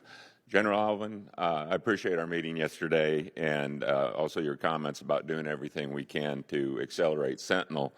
As I noted to you, and as our chairman made abundantly clear in his opening statement, I'm concerned that the Air Force's decision to cut funding for FY25 adds risk to the program. the Sentinel program, particularly if we begin FY26 on a continuing resolution. Secretary Meink, I'd like to ask you a question I raised with General Alvin. Will the Air Force be prepared to submit an anomaly request for Sentinel or reprogram additional resources to the program to avoid disruption? Is that something you'll consider if the circumstances warrant? So, Congressman, Sentinel is, if not the #1 priority for me, it is definitely in the top two or three. We will do whatever it takes to deliver that program as quickly as possible. It's nuclear deterrence, it's national security. We will do whatever is necessary to ensure that that program is properly funded. I expect you probably know it's in the middle of a McCurdy, so some of the work has been slowed down, which required a rephasing of the resources. But we are making sure the resources are there and that we are taking the appropriate recommendations out of McCurdy, restructure, and move forward with that program. It has my highest priority. It's the thing I've spent the most time on since I've been in this job. It's only been 2.5 weeks, but it is the program I spent the most time on. Okay, and by the way, congratulations. I wanted to talk just for a second about Arnold Engineering Development Complex. First, General Alvin, I thank you yesterday. I want to thank you again for taking time to meet with the Arnold Community Council from AEDC last month. That visit was deeply appreciated, not just by the local community, but by also the broader Tennessee congressional delegation. And Secretary Meink, we look forward to hosting you at Arnold at your earliest convenience. As you know, Arnold Engineering Development Complex plays a central role in testing for hypersonics, next-generation aircraft, and potentially an expanded mission in the space testing, depending on what happens with the basing decision for Space Command. But based on what we've seen, the current funding model doesn't appear to keep pace with the scale or complexity of those demands. Do you believe there's a need to rethink how we resource and manage test infrastructure like AEDC to ensure it's aligned with the Air Force and the broader mission where it's headed? Yeah, thank you, Congressman, for that question. I think it's very important, and as I was mentioning before, we need to make sure we're getting every bit of capability out of every dollar we put in to the United States Air Force. And so the manner in which we're sort of reimagining the way we develop capabilities in an integrated fashion, different from the past, where we might look at developing a fighter system and over here a mobility system and here an IT system, looking at it from an entire, we'll call a mission thread, what it takes to do everything from the concept to developing an entire capability. That will allow us to shed more light on some of those critical but maybe not headline-grabbing capabilities, much like AEDC, and those things that require the testing that if you don't fund them, they will find themselves the cause of slowing down of a program. So as we look at it through more of that lens, I think we're going to be able to highlight and advocate more for those critical but less popular parts of the entire capability development portfolio. And Secretary Meink, did you have anything to add to that? Just wholehearted agreement that the testing infrastructure across the board is just critical for us to be able to train against the representative threats of what we are almost assuredly going to see overseas. Well, thank you both for that. And I'll just note for the record that OSD's O&E requirements are placing a real burden on the work being done to modernize Arnold. Director Wilcox, who oversees T&E, has been a strong advocate for Arnold's unique mission.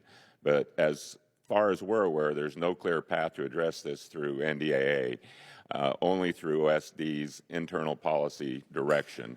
So I plan to raise this directly with Secretary Hegseth in the coming weeks and hope I can count on your support as we look to accelerate our testing enterprise. And with that, Chairman, I yield back. Gentleman yields back. Chair, and I recognize the gentleman from Colorado, Mr. Crow. Thank you, Chairman. General Saltzman, what is your most important asset? We're talking about the on-orbit capabilities. I hope you say it's your people. Well, of course. I mean, there's no doubt that the acquisition and operators and intelligence personnel It's the Guardians. Are the assets. Do they have a unique skill set in technical capability? Yes. Do you rely on a large civilian workforce?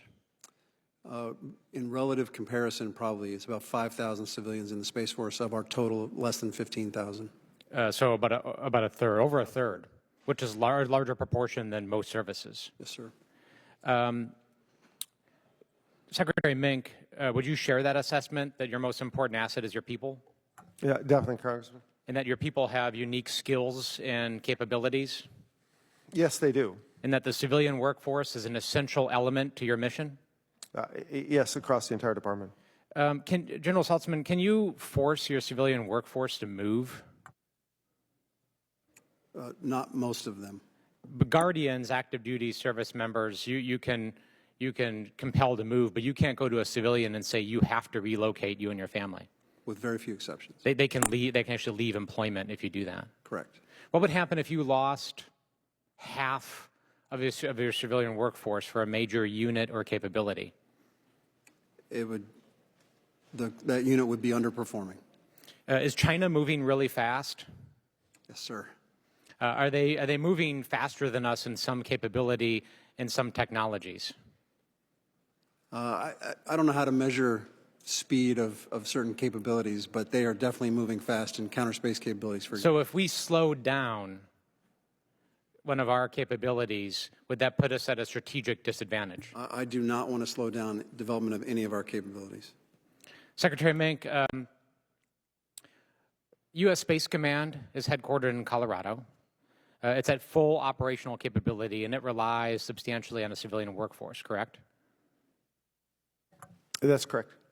Are you familiar with some of the surveys that were done of the civilian workforce that if it were to be moved out of Colorado, a substantial portion of that civilian workforce would refuse to move? Yes, Congressman, I'm aware that we would have attrition, and it would be very important that we manage that move over a period of time if that occurs. Would it, with what General Saltzman just said, would it slow us down, though, relative to the speed of China? I think it would be our job to do everything we can to assure that doesn't happen. Well, of course it would be your job, but it is true those civilian workers, many of whom have said outright they will not move, and that's why it's unacceptable in a very important command and mission that we move it at this time or ever. It's working, it's built out, and we owe it to America and our national security to invest in it in Colorado. And there's a lot of folks in Congress who believe that is an important part of our mission in national defense. General Elvin, to you, are you familiar with our national defense strategy? I'm familiar with the current one as well as the National Defense Strategic Guidance. Yeah. And what's the #1 goal of the national defense strategy? Defend the homeland. And do we have an integrated, fully capable air defense system that can operate without fixed-wing aircraft to do that job? Could you repeat the question? Do we have a... Can we do that without fighter jets in the United States? Not currently. No. Not under the rubric. In the next 8 years, could we do that without fighter jets? Hard to predict if we have our collaborative combat aircraft. It's unlikely, isn't it? Given our current inventory. Are you familiar with the commander of NORTHCOM came before this committee and just last year testified that it is essential for his capability to protect the homeland that there be fighter jets in Colorado on mission-ready status to protect the western United States. Are you familiar with that testimony? I'm not familiar with the testimony, but I trust General Guillot, and I trust that if he said that he did that under his predecessor authority as the responsibility for NORAD NORTHCOM. Well, I represent Buckley Space Force Base, where that mission is located. There's a F-16 squadron there that actually does that mission of protecting the western United States. Yes. There is no integrated, fully capable missile defense system in the United States. We need a plan to recapitalize that fighter wing to keep that capability and to protect the homeland. We all want to invest in long-term capabilities, but that is a ways out. We need to make those interim investments today to make sure we can accomplish that mission. I yield back. Gentleman yields back. Chair now recognizes the gentleman from Nebraska, General Bacon. Thank you, Mr. Chairman, and thank you to all three of you for being here today. And I enjoyed seeing all three of you at the Air Force Academy graduation. What a moving ceremony. I got to tell you, there's nothing like seeing the graduating class march out on that field with the music. So it was an incredible sight to see. I am concerned about what we're hearing on the President's budget. It appears he's proposing a minor increase for the Air Force and a decrease for the Space Force. If that is true, it's hard to put that up with the fact that we're trying to counter China, because both the Air Force and the Space Force will be front and center in any fight in the Far East. I would anticipate if we were serious about countering China, that we'd be seeing a sizable increase in both the Air Force and the Space Force budgets. I also want to just remind folks in this room and those listening that 20% of the budget that goes to the Air Force and Space Force is pass-through money. It doesn't even go to the Air Force or Space Force. It goes to DoD agencies. So if you look at the share of the pie of what the Air Force and Space Force is getting, it's quite a bit smaller than the Army and the Navy. And I just think we need to readdress this in this committee, but also in the Pentagon. I have my first question is to the Secretary. I really enjoyed chatting with you about the Looking Glass mission. I'm excited that you understand that mission better than most. Could you give us an update with what you know is going on there? For those who aren't familiar, the Looking Glass gives us the capability to command our ICBMs or bombers or submarines if the White House is hit, if the Pentagon's hit, if STRATCOM is hit. We used to have a 24-hour-a-day airborne mission. We stopped doing that when the Cold War ended. However, I think we're going back to the threats where this capability is needed again. And we know the Navy is at some point walking away from this mission. So I'd love to get your update, Mr. Secretary, on this important mission. If I could, Congressman, I would just say I agree, and thank you for coming out to the Academy graduation. Just under 3 weeks I've been here. That was the funnest thing that I've done, and it's impossible to not get kind of excited when you have 900 cadets. The keynote speaker must have got you excited. Come through come up there, also excited. My hand got a little sore after 900 cadets, but it was great. So the back specific to your question, on the Looking Glass, the Air Force is postured to support our role in that, and we will continue to do so. As you've alluded to, there is discussion going on about the future of the mission, and we will continue to participate in that, and we'll take on whatever role that the department assigns to us. General Alvin, if you have anything else. No, I just and the Navy is agreed to continue that until they're relieved. But when they're relieved, if the mission comes to us, we'll take it. We would ask to be appropriately resourced for it. But as long as that mission is required, we'll ensure that between us and our other services, we're able to support the nation in that critical mission. I submit to you it's critical with the 15-minute warning times with some of the nuclear weapons that Russia and China can deliver here with hypersonics. We need to have the survivable thinking, and it's important for deterrence.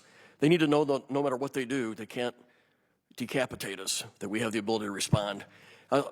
General Alvin, I might point out a two-time classmate with me. The Air Combat Command says we need over 20 Compass Call aircraft, yet the program of record is at 10. Could you give us your mind on what we should be doing with this in the future? Congressman, and correctly so, we're understanding that, electronic warfare is sort of drifted in the back of our mind, is now back in the front of our mind as we see the criticality of that.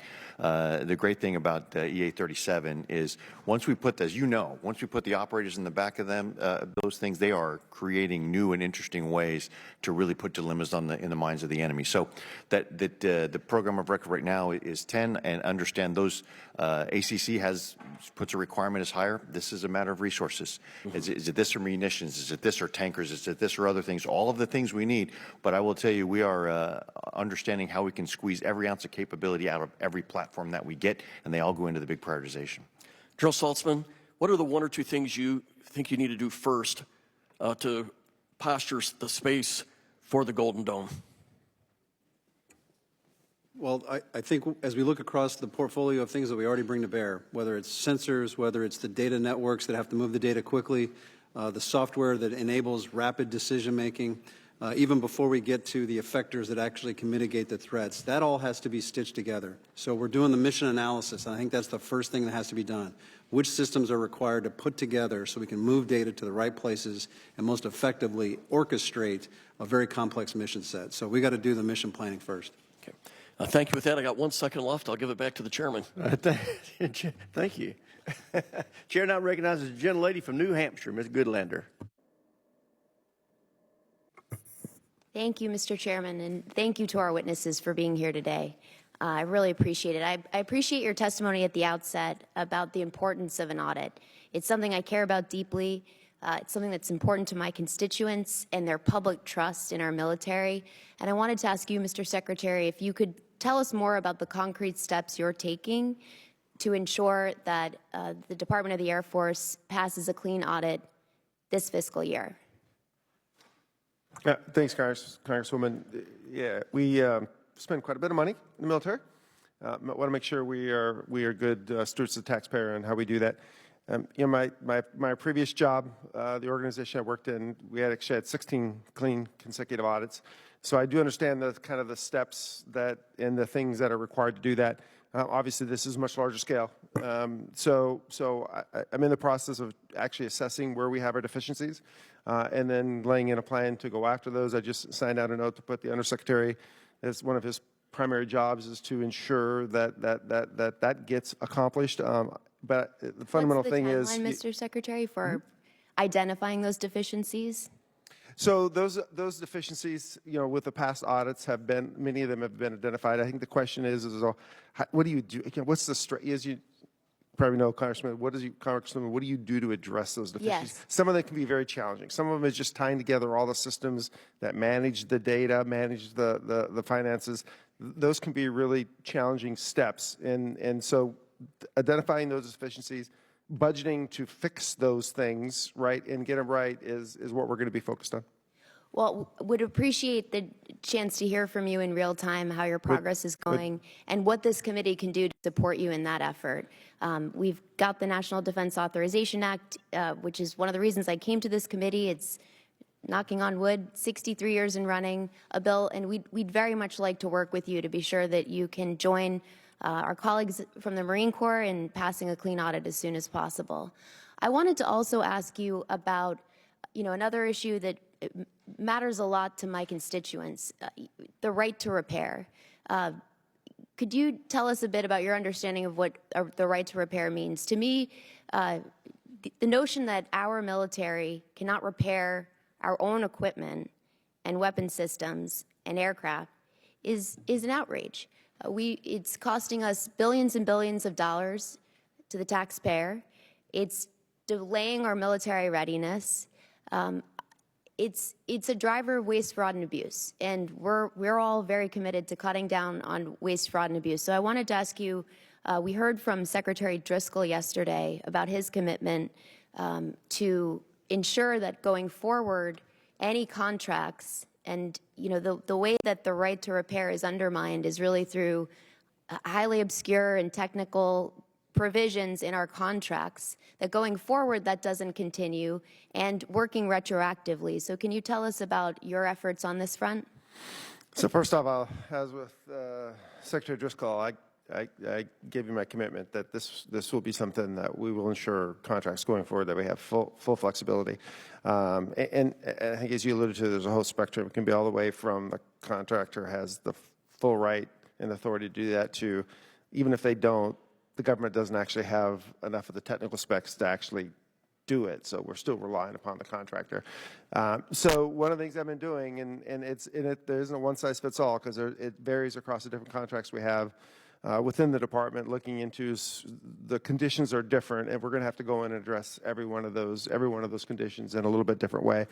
But in the end, we have already made some progress. But in the end, I think we have to get there. There's no question about it. I don't know, General, if you have any other comments on that. I just totally associate with what the Secretary said. It's some of the contractual pieces that we entered into. The more we can get relief from that, the more flexibility. We're all about that. Well, I appreciate that, and we want to support you. We've got bipartisan support for provisions in this year's NDAA, and we would love to work with you on that. General Saltzman, I thank you for being here. My home state of New Hampshire is home to the New Boston Space Force Station in Hillsborough County, and I had a chance to visit New Boston. They're providing critical around-the-clock satellite command and control capabilities for our country. I wanted to ask you, I only have 10 seconds left, so maybe we can follow up offline, but I'm eager to talk to you about how we can ensure that our infrastructure installations like the New Boston Space Force Station are protected from the wide range of vulnerabilities that are out there. Very quickly, we have a... Gentlelady's time's expired. Chair now recognizes the gentleman from Florida, Mr. Jimenez. Thank you, Mr. Chairman. Last weekend, I think we saw a pivotal moment in warfare when the Ukrainian army launched an unbelievable attack on the Russian Air Force. But it also, for me, underlined a vulnerability for us. For a long time, we've thought, distance was a great equalizer, but now, with the onset of drones, et cetera, you could have malign actors here in the United States take out a lot of our assets in a very short period of time. What are we doing to protect against drones, this kind of activity, to protect our assets here on the homeland? General Alvin. Thank you, Congressman. And to the conversation we had earlier, it's really it's a joint force problem, and it is one of those that is multifaceted. It is different in characterization than what happened with Russia and Ukraine, but it certainly shows the consequences if we don't pay attention to it. This is one of those where we have to have an understanding of the current restrictions that we have in place with respect to rules of engagements with the local, county, state, federal. Well, forget that. Okay. Okay. Do we have? My concern is the capability of us being able to defend against AI drones. We may have the capability to defend against piloted drones, all right?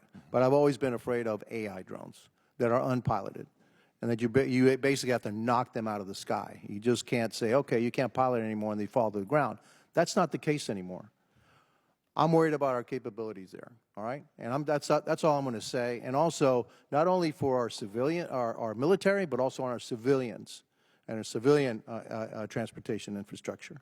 Because if some kind of an attack happens on a civilian aircraft, then basically air travel grinds to a halt. Nobody's going to take a plane.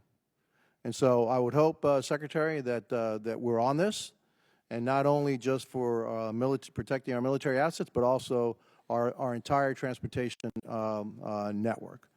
So that's all I'm going to say. I really don't want to get into what you're doing, but maybe in a classified setting we would find out what it is we're doing to protect against this threat. I've been really worried about this threat for a really long time, and what happened last weekend just puts an exclamation point on my worry about what's could happen here. Just for the sake, how much does a B-2 bomber cost? Yeah, I think it's probably, I don't know what the replacement cost would be, but I think originally it's multiple billion. Are they all clustered around the same place? Yeah, a lot of them are at one Okay, base. so one of the things maybe we should be looking at is maybe dispersing our assets, okay, in the near term, until we figure out how we can deal with this. On space, and I think that we do need to enhance our capabilities, but I also think that eventually we're also going to need to develop redundancy to a lack of space. If somebody knocks our space assets out, are we too reliant on space? Do we have redundancy so that we can continue to operate without the space platform? General Saltzman?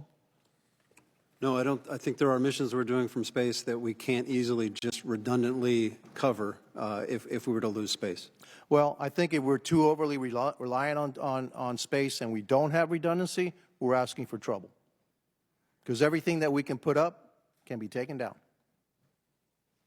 And you have to, I kind of believe in Murphy's Law, which doesn't mean that it means that everything that bad can happen will. It just means that anything that can happen will.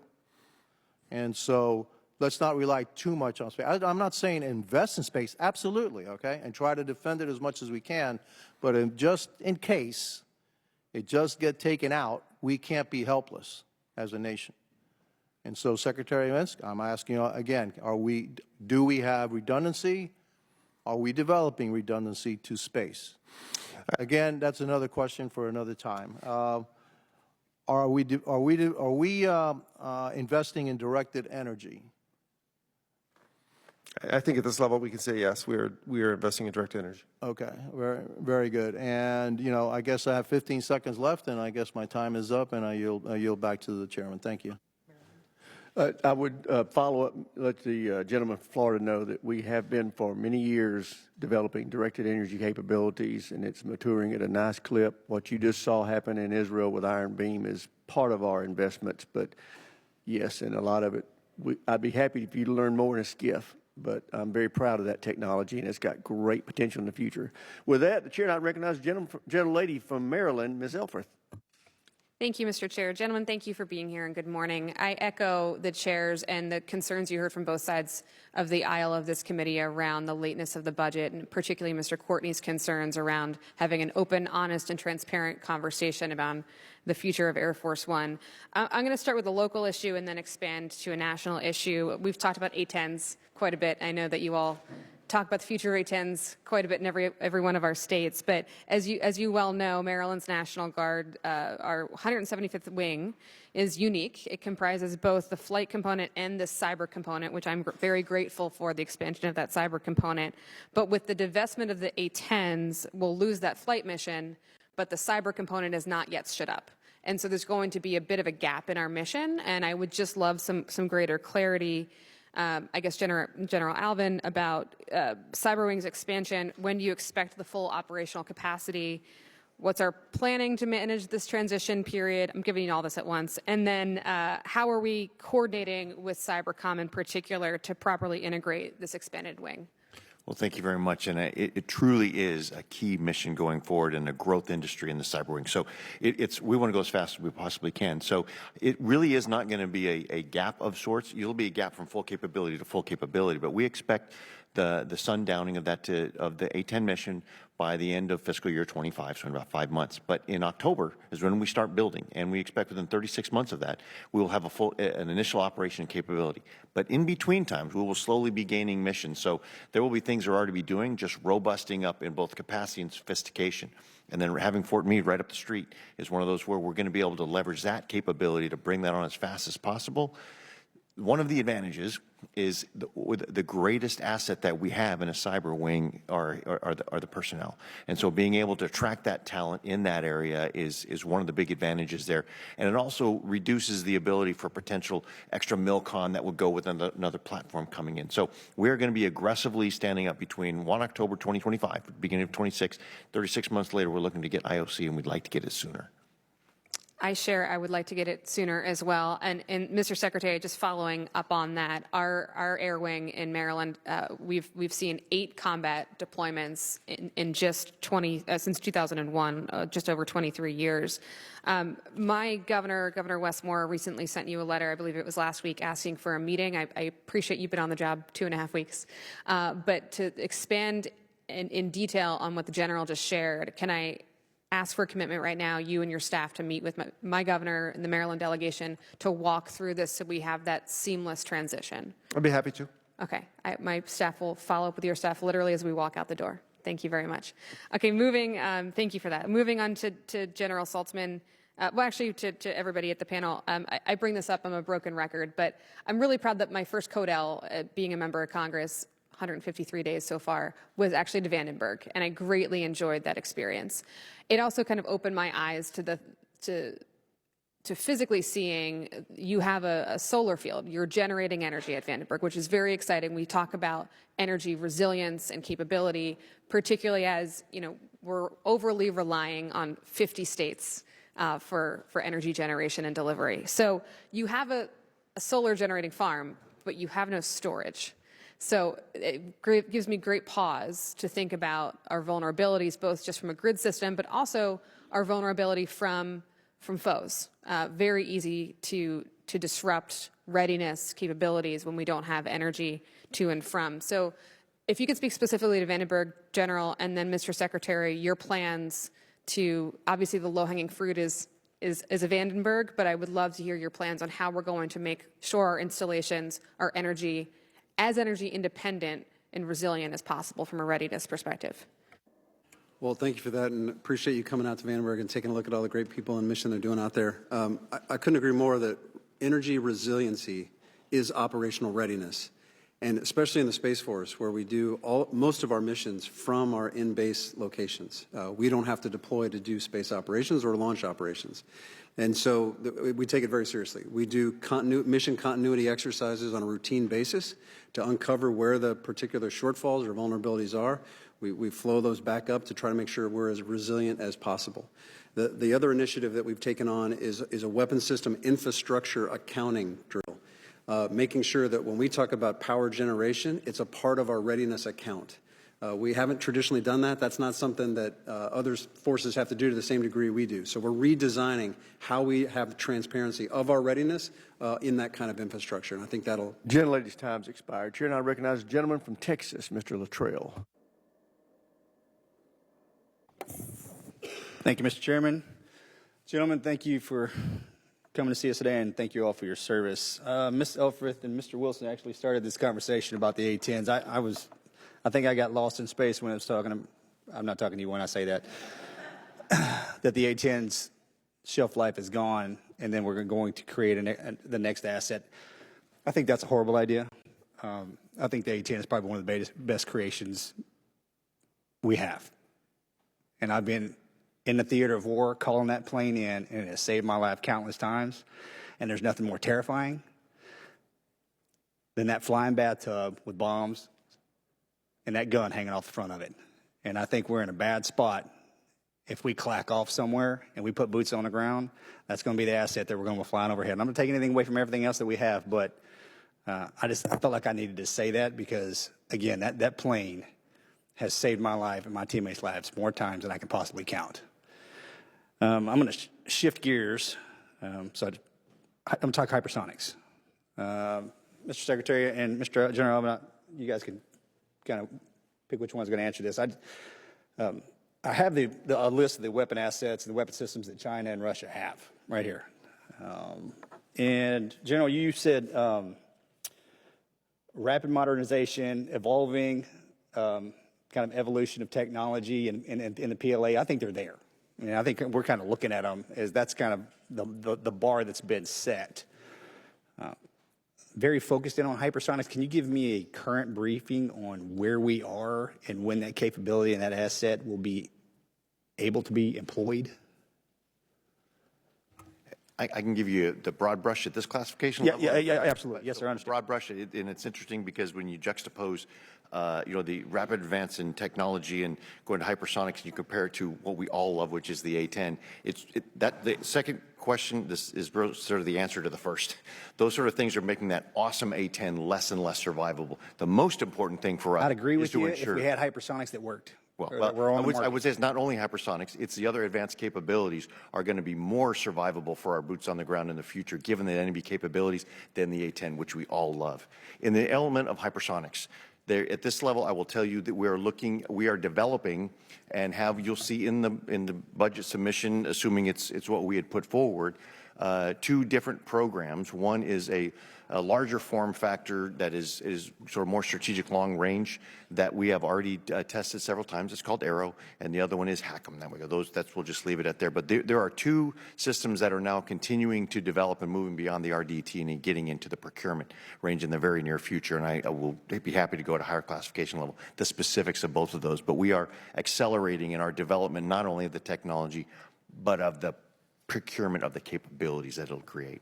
Mr. Secretary, are you having conversations about increasing funding for hypersonic capabilities in the Air Force? Or? Yeah, fielding those weapon systems, two sides of that coin. First is we really need to, as we've matured the technology, we focused on maturing the technology. Now we need to focus on lowering the costs and getting into production. It's got to be affordable. We've got to be able to buy more than 10 of these things, right? So that's a big focus right now is lowering the production costs, well, ramping up the production and lowering the costs so we can get enough of that kit to actually make a difference. But yes, on the other side of the house, making sure that once we do kind of get more efficient in production, that we properly fund those programs, deliver that capability. And it's really across the force, not just in the Air Force, but the entire department is looking at these systems. And there's no question the Chinese moved really fast on these capabilities. General Saltzman, as far as AI capabilities in Space Force, when the current budget plan comes out that we get to see, how are those numbers looking? Are we comfortable in where we sit at this classification level? Yes, sir. A lot of it is early S&T work that's being done. I'm focusing heavily on decision support kinds of AI. Take a lot of data and turn it into decision quality as fast as possible. There's some good returns in the S&T environment, and it's fully funded in support of those efforts. Okay, and I'll close with this. Mr. Secretary, you and the general answered this, and I know General Ullman would say the same thing, but your most cherished asset is your people, and their health and well-being is everything. And I would ask that you take even if you are an art, take a very hard look currently and as they transition out. Because once they transition out, we get lost in space. And Mr. Secretary, you most likely probably already know that, but the generals, mark my words, okay? So health and welfare of our service members as they transition out, current and transitioning out, please. Gentleman's time's expired. Chair, and I recognize the gentleman from California, Mr. Whitesides. Thank you, Mr. Chairman. Thank you all for being here today. Mr. Secretary, congratulations on your confirmation. It's good to have someone with your depth of relevant experience leading a military department. I had the opportunity to work with Director Scalise back at NASA, so welcome. I represent the northern side of Los Angeles County, and I want to begin by just thanking your teams for their crucial role in fighting the Los Angeles firestorm in January. Between the Fire Guard data program, firefighting aircraft, and other aspects, we're deeply grateful to your teams. I want to support those efforts going forward as much as I can. I'm also enthusiastic about the possibility of using autonomy and aerial platforms and advanced remote sensing to enable us to more quickly suppress fires that threaten critical installations like the Vandenberg Space Force Base and our home communities. And I'd love to work with your teams to continue to think about that. As you know, I'm proud to represent Plant 42, the home of the B-21 Raider. To me, that program is really a gold standard. It's delivering tremendous capability with an efficient development and manufacturing program. With that said, I want to follow up on a question that Senator Fisher asked this group during the SASC posture hearing late last month. As Senator Fisher noted, General Cotton has recommended that the Air Force procure at least 145 B-21s. Couldn't agree with him more, especially when increasing our total could decrease costs and move the production timeline to the left. Mr. Secretary, you noted to Senator Fisher that you were going to meet with General Cotton and discuss his B-21 requirements. I was just wondering, has that discussion happened? Are there any updates that you might be able to share at this time? I have not, but I expect to have an opportunity to talk to him next Tuesday, right?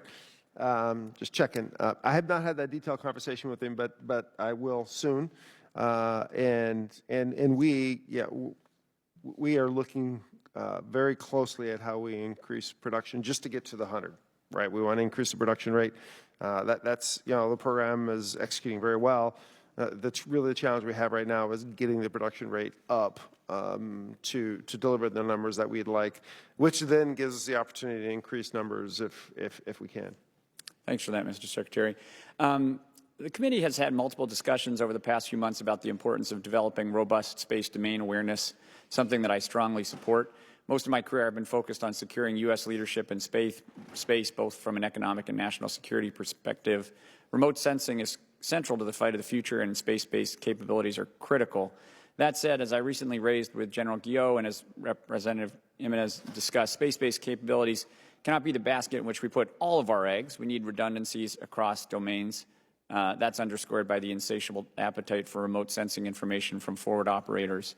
Mr. Secretary, I know you spent much of your incredible career around space assets. Can you give us some reassurance that you'll support an appropriate balance between space, air, and terrestrial-based systems when it comes to remote sensing capabilities? Yes, Congressman, I can. You can never allow yourself to be put into a single-point failure situation to where if you lose a system, you've totally lost that capability. So both on space, redundancy in space is going to be critical. General Saltzman talked a little bit about that earlier, so that's going to be important, but also, a mix between the different domains is going to be critical going forward, and that is something we intend to continue. It's always a balance, right?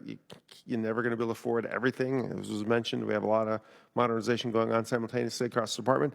It's never going to be able to necessarily afford everything you'd like, but it is important to make sure that you are not, single-point failure on these critical capabilities. Thanks so much.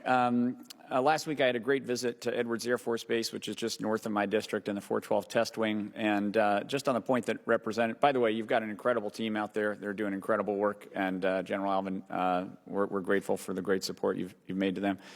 Just on the point, minor point, but on the point that Representative Elfreth made about energy storage, they have a huge private solar installation on that base territory. And if you could just provide a little linkage in solar local storage, I think you could make Edwards ensure that it's keep operating through potential natural and man-made disruption. So something to think about for the future. And with that, I yield back. Thanks so much. Gentleman yields back. Chair now recognizes the gentleman from Guam, Mr. Moylan. Thank you, Mr. Chairman, and to our distinguished witnesses, thank you for your leadership and joining us here today. General Alvin, given the recent reports of unsafe and substandard conditions in unaccompanied housing on Guam, what steps is the department taking in the FY26 budget to address these deficiencies and ensure habitability of our service members? Thank you, Congressman. I appreciate the question, and it certainly that is something that we take very seriously. We always pride ourselves in really working hard for unaccompanied housing, and when the Secretary of the Navy went out there, he happened to find our very worst through the Building Condition Index assessment, the very worst in our United States Air Force. But even in our very worst should not be that bad. So with respect to specifically Palau Dorm and then Rhoda after that, we aren't waiting until FY26. We had seen this coming, and it's been about 56 months since we took over all of those facilities from the Navy. And we had tried to identify and ensure that we were moving forward with all of our unaccompanied housing across the way. And then, of course, Mauer didn't help at all. But this year, we now are expected to award $53 million for the improvement of Palau Dorm this year, and it should start within, we should award it within 90 days and should start within 60 days after that. And so we are getting after that right now. It's never enough, and as you know, Guam is such an important place. We need to make sure our airmen are focused on mission rather than just their housing. So between the Palau dorms and the Rhoda dorms and across the board, we have an aggressive schedule against that. That's great to hear, General. Thank you so much for that. And as a follow-up, is the department considering privatizing unaccompanied housing as long-term solution? And what oversight mechanisms will be in place to ensure quality and accountability? Now, of course, the Secretary says he's only been in for 2.5 weeks. We certainly haven't had those conversations, and it isn't really of all the things we would consider privatizing, that really isn't on our list right now because of that criticality of the young airmen who are living in there. You sort of need that oversight and leadership of the next level NCOs to be there. So that's not currently in the plans for me to propose for the Secretary. We want to remain that under government control. I'm looking forward to those great improvements. Thank you, General. Another question, General Alvin. Your testimony highlights REFORPAC and the need to operate from austere airfields in contested environments. How is the Air Force resourcing Guam to support agile combat employment, particularly in terms of dispersed logistics, airlift, and handling of infrastructure under real-world contingency conditions? Thank you for that question, Congressman. We're very excited about the REFORPAC Resolute Forces Pacific exercises. This will be one of the largest exercises that we've done since the Cold War, quite frankly, because as we do exercises by sort of piece parts, we get insights, but we really want to see where the true shortfalls are. And we expect, and we've talked about this, Congressman, that we know logistics is going to be important. It's not just logistics because of the tyranny of distance. It's going to be logistics under attack and understanding those contested environments. We're going to ring this out this summer. We have already in the past couple years been putting forward requests in our budget for things like shelters and hardening and some non-kinetic capabilities to sense. So we know we have work to do to make this very critical concept of agile combat employment work. This summer, this exercise is going to help expose any more shortfalls that we haven't already identified. In addition, we know having preposition of parts and forward storage to be able to accelerate the repair of the platforms when they break down, that's also another key performance that we have to have in the Indo-Pacific, and that's why I put in my unfunded priority list about a $1.5 billion for spare parts to increase the health of the shelf so we can increase the combat generation under attack. Excellent. Thank you, General. Secretary Meink, on a Codell last Congress, I flew to Guam with my colleagues on an Air Force C-40. The jet suffered a landing gear malfunction and was stranded on Guam, which doesn't mean it's bad to be stranded on Guam, but it was stranded there for several days while awaiting parts from CONUS. Does our operational force encounter this type of issue? And how can new force design concepts or prepositioning ensure airmen are not stranded while operating in the Pacific? I know I don't have much time, so just real quickly, yes, that happens. I think the key thing, as you almost alluded to, is making sure you have enough spare parts and enough supplies to repair the aircraft across the force, and that's a focus in our budget submissions. And then pre-positioning. We can't pre-position everywhere because we just will never have. That would be terribly inefficient. So those sort of conditions do happen, but those are the two things: make sure we have the right parts and make sure they're expired. I would point out that all housing at Guam has fallen into an unacceptable state of disrepair, not just unaccompanied, and there's a lot of blame to go around up on the dais as well as at the witness table. But we all need to be focused on correcting that. And General Alvin, I'm thrilled to hear about what you just described, but I would urge you and General Saltzman and the Secretary to let us know how we can help deal with all of it, because that is a critical area for our national security, and we need to start putting a lot of resources against its capabilities and what we need to do for our service members that are stationed there. With that, I'll recognize the gentleman from California, Mr. Cisneros. Thank you, Mr. Chairman, and thank you to all our witnesses today for taking time out. I know what are your busy schedules to be with here today. General Alvin, I appreciate in your opening comments about the continuing resolution and really the effect that it's having on quality of life as well as recruiting.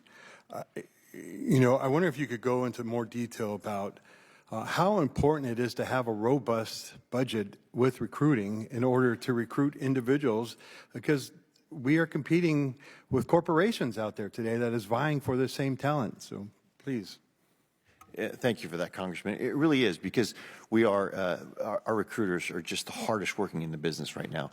And they work very hard to bring those Americans who want to raise their right hand and serve in the United States Air Force. They work very hard to give them some sense of this is what you can expect. Welcome to the team. This is when you're going to get here. And if we don't have that funding to be able to follow through on that and to bring those in, not only to keep the Americans to want to come into our force, but to ensure that we are bringing the right talent at the right time without that predictability of funding, or in this case, the mark that when we had already intended to recruit 3,000 more, we had to back off of that because we didn't have the funding. It's very disruptive, and that lack of reliability, it has ripple effects well into the future. All right, and so even though we're talking about a continuing resolution now, a possibility of maybe another one, I mean, how many years down the line could that have effects into your recruiting? Well, actually, the fact that we've been under a continuing resolution about most of the time for the past decade plus, that's part of the challenge that we're seeing here today. Well, thank you for that. I appreciate your answer on that. General Saltzman, former Secretary Kendall had written an article at the beginning of this year about the future of the Space Force and really about how it needs to really kind of transform. I think the example he used was he used a Navy analogy of a merchant marine going into actually becoming a fighting force Navy. Where are we on that timeline, and really what's it going to take us to get there? It's where we can see the Space Force becoming the fighting force that it should be. Yeah, thank you for that, sir. It's equipment, it's training, and it's the operational concepts.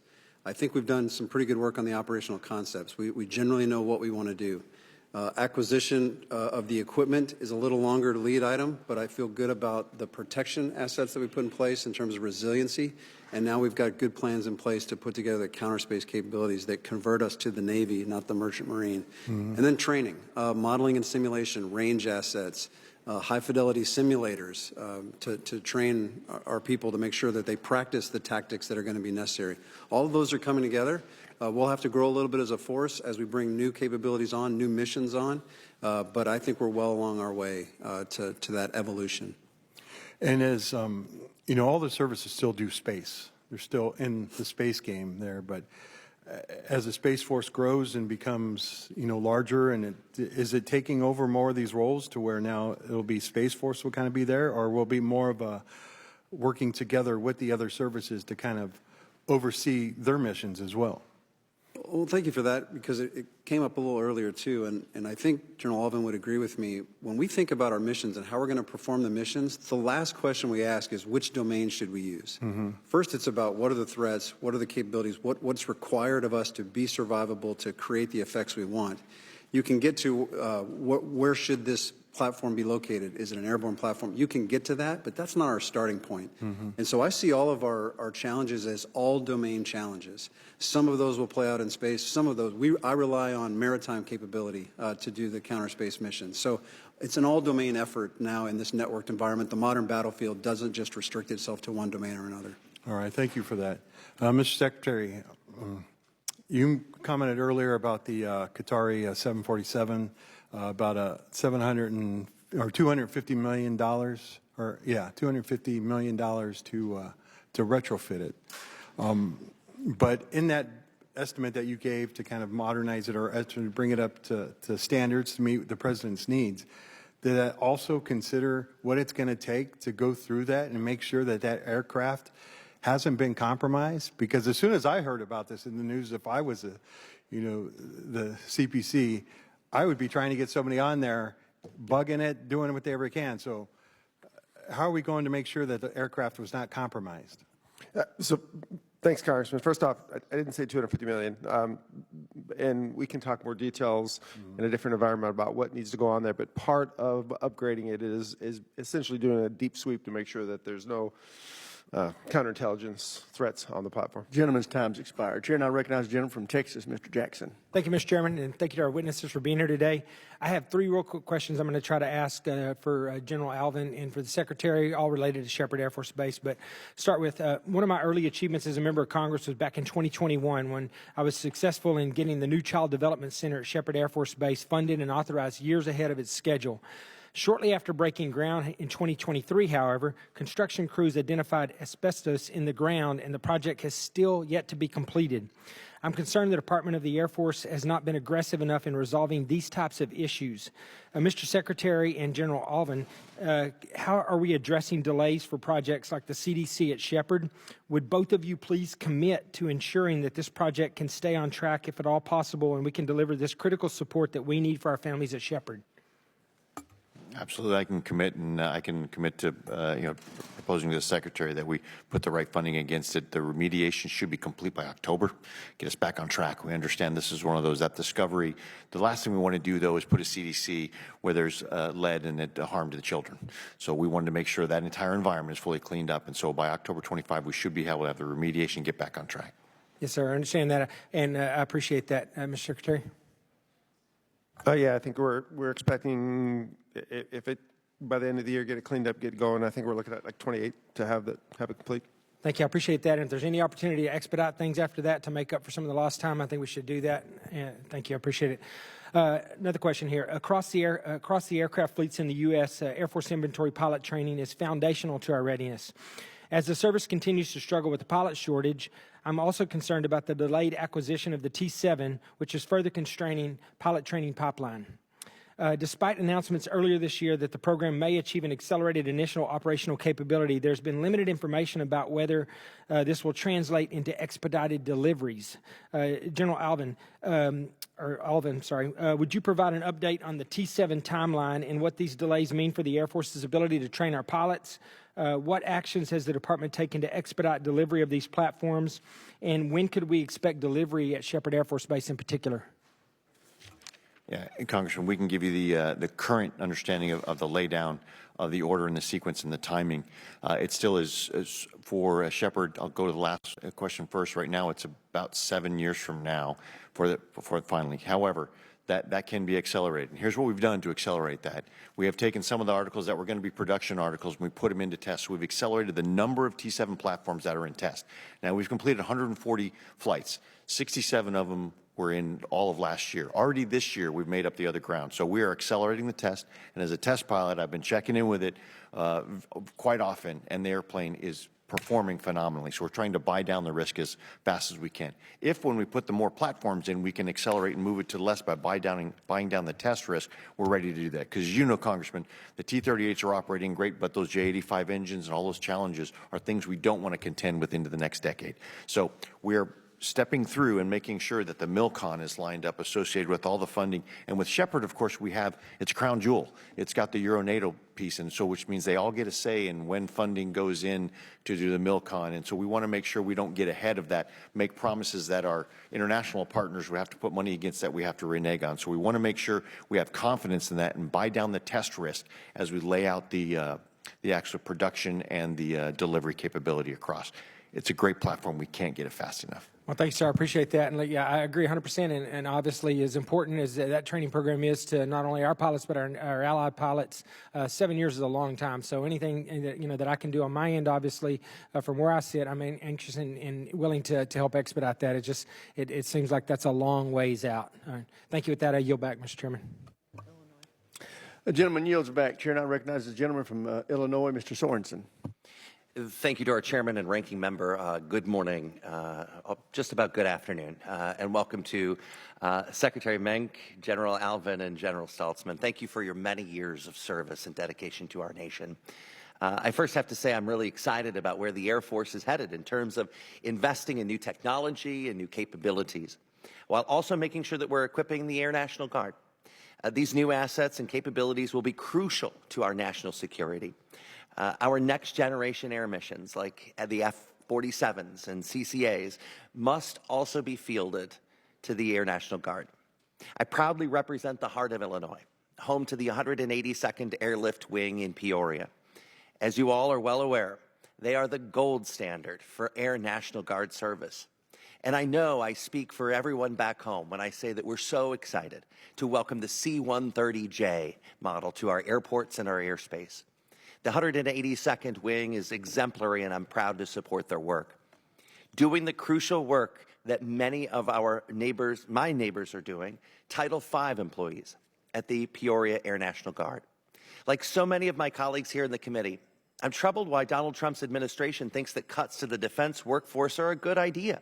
This drain of expertise is detrimental at a time when we should be improving our readiness to meet the challenges of today and tomorrow. I'm concerned about what the loss of Title V civilian employees at our Air National Guard bases across the country and what it means for overall readiness. To the Secretary, could you explain how the loss of these employees in Air National Guard will impact our missions, but how should other federal workers feel? How are they supposed to keep their morale so high if cuts are happening to the best workers on their team? Mr. Congressman, thanks. I can't speak specifically to Peoria. Been there a couple times, but can't speak to the Guard base there and how they're going to handle the civilian workforce impacts. I think overall, though, across the department, the push, and again, civilian workers have been critical. I've been one for 30-odd years. So critical to the Defense Department. Saying that, though, there's always an opportunity to improve efficiencies. Any organization has an opportunity to improve efficiencies, and I think that's what's going on in the department right now. Is how do we continue to increase efficiency, support or prioritize the workforce on the highest priority missions, so that we can deliver these capabilities. We have more resources to deliver critical capabilities. But it's always going to be a balance, right? You're always going to be a balance. I've seen this many times in my career where there's give and take on the size of the workforce, and we're in another area where we're trying to improve our efficiencies. I've done it before, and that's what we're working across the department, try to make sure that we continue to meet the priorities. So what do I say to people when they, back home, when somebody hears we want to improve efficiency? There's a skip of your heart, because does the improving of the efficiency mean it's my job? What do I say? So it's always hard. You're exactly right. It's always hard. But as we've discussed, the prioritization of funds, both on hardware and people, are the tough decisions sometimes that we have to make. But we do and need to do everything we can to support the workforce as we do that. I'm also concerned about our National Guard federal technicians. Do you expect that the President's 2026 budget will request adequate funding to support our National Guard's federal technicians? Be happy to discuss that once the budget's released, Congressman. I look forward to seeing it, as everyone does. And while I have just 1 minute left, I want to acknowledge that just yesterday, the Rock Island Arsenal's Joint Manufacturing and Technology Center just received their AS 9100 certification. This will allow them to deliver the best components to the aerospace industry, and I strongly urge the Air Force to make efforts to partner with our organic industrial base to make sure that our warfighters have everything that they need. Also, as a meteorologist, I'd be remiss as we begin hurricane season. My thanks to the courageous folks at the Air Force Reserve Hurricane Hunters who do everything that they can to fly into the world's biggest storms with the sole purpose of keeping us safe. So may they stay safe in this hurricane season. And if you ever need a meteorologist from Congress to fly with them, just give me a call. Thank you, Mr. Chairman. I yield back. That's a first for me. Gentleman from Virginia, Mr. McGuire, is recognized. Thank you, Mr. Chairman. Thank you to our witnesses. Thank you to our men and women in the military. Your service is important, and we would not have a country without you. I want to make a couple of statements before I get into questions. I have a resolution I'm working on. It's H.R. 3478. I asked the witnesses to write that down, H.R. 3478. It's the Manned Aircraft Clarification Act. There are many reasons why Langley and other places didn't engage drones. I'm sure you know some of that I don't know. But I believe a lot of the hesitation was an advisory put out by the DOJ in 2020. So the Manned Aircraft Clarification Act, H.R. 3478, will take care of almost all of the SLTT problems and almost all of the DOT problems. And I know you guys have got actual ways of shooting them down. Now, my wife and I were with our church in Israel about 3 years ago on a mountain looking into a valley, and we saw F-35s coming and landing and then disappearing underground, kind of like an aircraft carrier. I'm sure that would be super expensive, but we're looking at what happened in Russia. I'm sure you guys would consider that and other options. All right, now to the questions. Secretary Meink. I think I heard one of you say earlier that new missions require new resources. The Air Force continues to prioritize modernization across its missile enterprise, including next generation missiles, propulsion, advanced tactical and air defense systems, space launch, and nuclear modernization, all of which depend on solid rocket motors. Concerns have been voiced about the domestic supply chain and increasing domestic demand signals for these critical Air Force needs. How is the Air Force working to ensure a stable and competitive domestic supply of solid rocket motors to meet program requirements, to include addressing current industrial base constraints and production bottlenecks? So, Congressman, thanks for the question. I'm not sure I can speak to the overall approach. I'll ask General Alvin for help on that. I know we've seen a couple of challenges, particularly in some of the actually, in some of our launch programs and other programs, there's been some challenges with the solid rocket motors that are being addressed right now. But for the overall, particularly in the missile category, I'll turn General Alvin. Actually, nothing to add systemically across the board, but with each, the integration has always been the challenge, and making sure that we have the right capability on those. But we can take that one for the record and see if there's anything more. Sure. Has the Air Force considered supporting campus-style solid rocket motor production models that would leverage proven private sector expertise, co-located manufacturing? I went and toured Starbase in Texas, and they've got this campus-style, everything's all in one spot. So I'd ask that you guys consider that. All right, General Saltzman, President Trump's Golden Dome executive order calls for development and deployment of non-kinetic capabilities to augment the kinetic defeat of advanced cruise missiles. Some of these capabilities include lasers and particle beam weapons technologies, which require a large amount of power to operate. I'd expect the Space Force to fully explore deploying these capabilities to their interceptor architecture. Since I've entered Congress, I've been a big proponent of deploying advanced nuclear reactor technology like small modular reactors and micro nuclear reactors on orbit and micro reactors in orbit. Nuclear energy has 1,000 times the power density of solar and will power not just lasers, but our communications and data collections as well. So is the Space Force looking into the adoption of nuclear technology into our next generation space architecture? Well, first and foremost, I can tell you that we are looking into directed energy. We see this the same way you do. This is a very promising technology that we have to explore. If you don't mind, I'd like to talk to you maybe in a different environment about the things that we are doing and see if there is room for that. We'll have to take that for the record. I'm not tracking anything specific. That sounds great. And then Secretary Meink and General Alvin, what is the Air Force strategy to store and transport a large stockpile of CCAs? How are you coordinating your efforts with the U.S. Transportation Command? Yeah, thank you for that question, Congressman, because the beauty of what we're doing right now, we are still having the CCAs be developed in a prototype part of its life cycle. At the same time, we are standing up an experimental operations unit. So as we understand the platform, we understand the autonomy, we're looking into how we intend to actually employ, sustain, maintain them. And that will drive our operational concepts as to whether they are, some are forward positioned or whether they're forward deployed or where they're stored here. That is work that is ongoing, but that is front of mind for our experimental operations units, understanding how to make sure that we take on this capability as the game changer that it really is. Well, thank you very much. I yield back my time.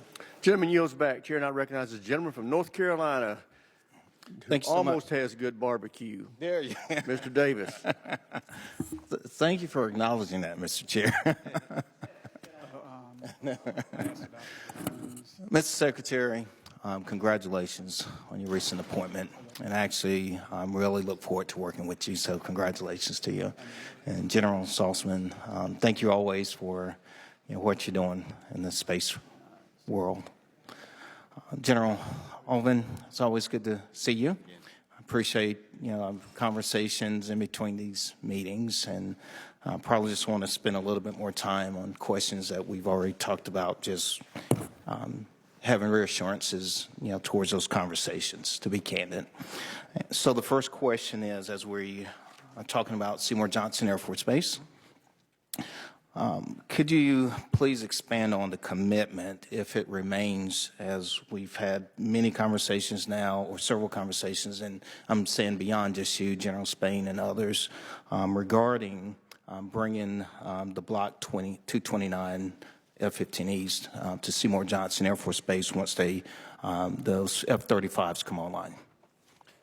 Yeah, thank you. That continues to be our plan as we get them there. So that is on track with the manner it has been in the last couple of years. We still think it's the right thing to do to keep that capability and keep Seymour Johnson as one of sort of the core for F-15E, F-15EX training as well. Thank you so much, which then also brings me into the next question, being that we're seeing an increased role of the training at Seymour Johnson Air Force Base, contingent upon obviously a reconciliation package going through. How do we plan to address that increased training? Yeah, we're certainly working with that with Air Combat Command to understand what the increased throughput would be. Right now, as we're also looking at getting more pilot training graduates out as we're starting to increase that pipeline. So Air Combat Command is looking at specifically to make sure we can handle. Now, at that point, it just becomes you put more platforms in. Do we require more maintenance and more instructors, et cetera, to accommodate that? So we're looking at the increased throughput caused by those, which is going to be ramping up over the next few years. We're taking a close look at that right now. Thank you so much for that. And then, obviously, it then brings me back to still dealing with reconciliation. When we have dealt with Congress, the conversations, the prior conversations dealing with divestment, obviously, there was a period as we were dealing with those conversations and the ultimate decision. Now the decision's been made, and we're bringing forth now revenue appropriations, $127 million, to address the current needs in terms of operational needs at Seymour, the F-15Es that are currently there, those 220s. Could you speak on that, please? The commitment of making sure that those funds remain in place. Well, yeah, because those are just as critical as the others. We still have a portion of our force that is flying in the 220s, and regardless of that, the quality of the support infrastructure and everything that makes that mission happen, we can't let drop. Because as we see with an increase in the introduction of the F-15EX, there's just a general proposition that this is going to be a platform with both variants that's going to be a part of our future, a growing part of our future, more so than we thought of when we started these conversations several years ago. That's right. And I would just take a moment to continue to articulate. I'm constantly on the base, constantly staying engaged, and realize the dire need that exists there. And Some of this is because of just dealing with the prior decisions that now have been made, but nevertheless, as decisions are being made, we need to make sure we're still in position to deal with addressing those decisions. And I just want to continue to uplift those, bring them to the forefront. Now, looking into the future, obviously I have a lot of interest in Seymour Johnson Air Force Base. In the world of, we continue to talk about F-15EXs, and notice the argument and our conversations have driven just trying to increase the F-15E presence at Seymour with the 229s. But do you maybe see a world in which there may be the F-15EXs or, under NGAD, my question would be, even potentially F-47s at Seymour? Well, we certainly need to look at the mission. Of course, when we think of the F-47, it eventually is sort of the follow-on to the F-22. So it's never a one-for-one replacement, but understanding the different mission sets that are required of those different types of platforms. But when we certainly look at the future, we need to also understand where we might want to put. And let me take my last 5 seconds here. Do you see the world of transferring aircraft from Seymour to the Guard to help? We need to have a balanced total force to make sure that we have capability for the future. So I wouldn't take anything off the table at this point. Thank you so much. Chair, I recognize a gentleman from Georgia, Dr. McCormick. Thank you, Mr. Chair, and thank you, gentlemen, for being here with us today. That's awesome. One of the things that really worried us about the lessons learned we had overseas right now with the Operation Rough Rider and the deployment to the Yemen area. What kind of lessons, I'll probably this with you, General. What kind of lessons did we learn with the Houthis and what we can do better with both measures and countermeasures, offensive and defensive coordination against those sort of terrorist organizations? Well, we're certainly learning a lot in the CENTCOM AOR, and you mentioned the Houthis specifically. Between that and the salvo that came from Iran, 18 months ago or almost 2 years ago now, we're learning a lot about how we need to address threats that might be low cost, high volume, and don't end up on the wrong side of the cost curve. And so even just most recently, we have developed capabilities that were lower cost that we are now putting on platforms over in the Middle East. So for example, whereas before we would have an F-15E with an AIM-9X on it, which is $400,000 a pop, to maybe an AMRAAM, which is over $1 million a pop, shooting down the cheaper drones. Now we need to protect our assets, so we did what the situation required. However, we have more recently developed capabilities to where we can have laser-guided rockets, which are doing the same thing against those platforms. So instead of $400,000 or $1 million a pop, these things are $32,000 a shot, and you could put 42 shots on an aircraft. So it's showing that we have the ability to adapt our current force structure to meet those threats in the Middle East, that we aren't expending all the resources that we need to do to develop the capabilities, the high-end capabilities to meet the Chinese threat in the Indo-Pacific. And do you think on countermeasures, as far as like the cheap drones they can send after us on our localities, we saw we had some U.S. troops actually killed not that long ago by drone strikes from terrorist organizations, and it was on our bases. What kind of hardened structures are we using, or even nets, anything cheap, whatever we can use? Are we looking at some things that are realistically going to be deployed against these things that are very difficult to go after mass-wise? We are, and in fact, within CENTCOM, and I'm speaking for the Air Force bases. Of course, this was at Al-Assad, but in the Air Force bases, I was in one of the bases here over Christmas time, and they are using these stitching together the various counter-UAS systems. But rethinking, this is not only just the capabilities, it has to be the operational concepts on how to defend a base in a way we hadn't thought about because they'd been uncontested for 25, 30 years. So now having a unit train ahead of time to know how to defend the base and go in and preserve that installation and the force generation that it provides is absolutely key. I think we're making some progress on that. It's not only the capabilities, it's the units that are trained to go over there and fight, but they're trained ahead of time as units. Those things are key. Perfect. And Mr. Secretary, I know one of the things that we talked about, AI predictability and maintenance, and we talked, the chair talked about our ability to stay up above 60%, about especially with aircraft. I'm a pilot, and I know that when you have a bunch of aircraft that are down because we didn't predict it appropriately, it puts us at a disadvantage. Some of the readiness rates are really, really poor, obviously. We're using AI predictive models to get on top of that. We are. There's been a number of efforts to start doing that, and I think that's going to help. But I also think even over the years, because of budget pressures, we've squeezed that, and even though we knew we were squeezing it. So we really didn't take advanced predictive models to know that we were actually squeezing it.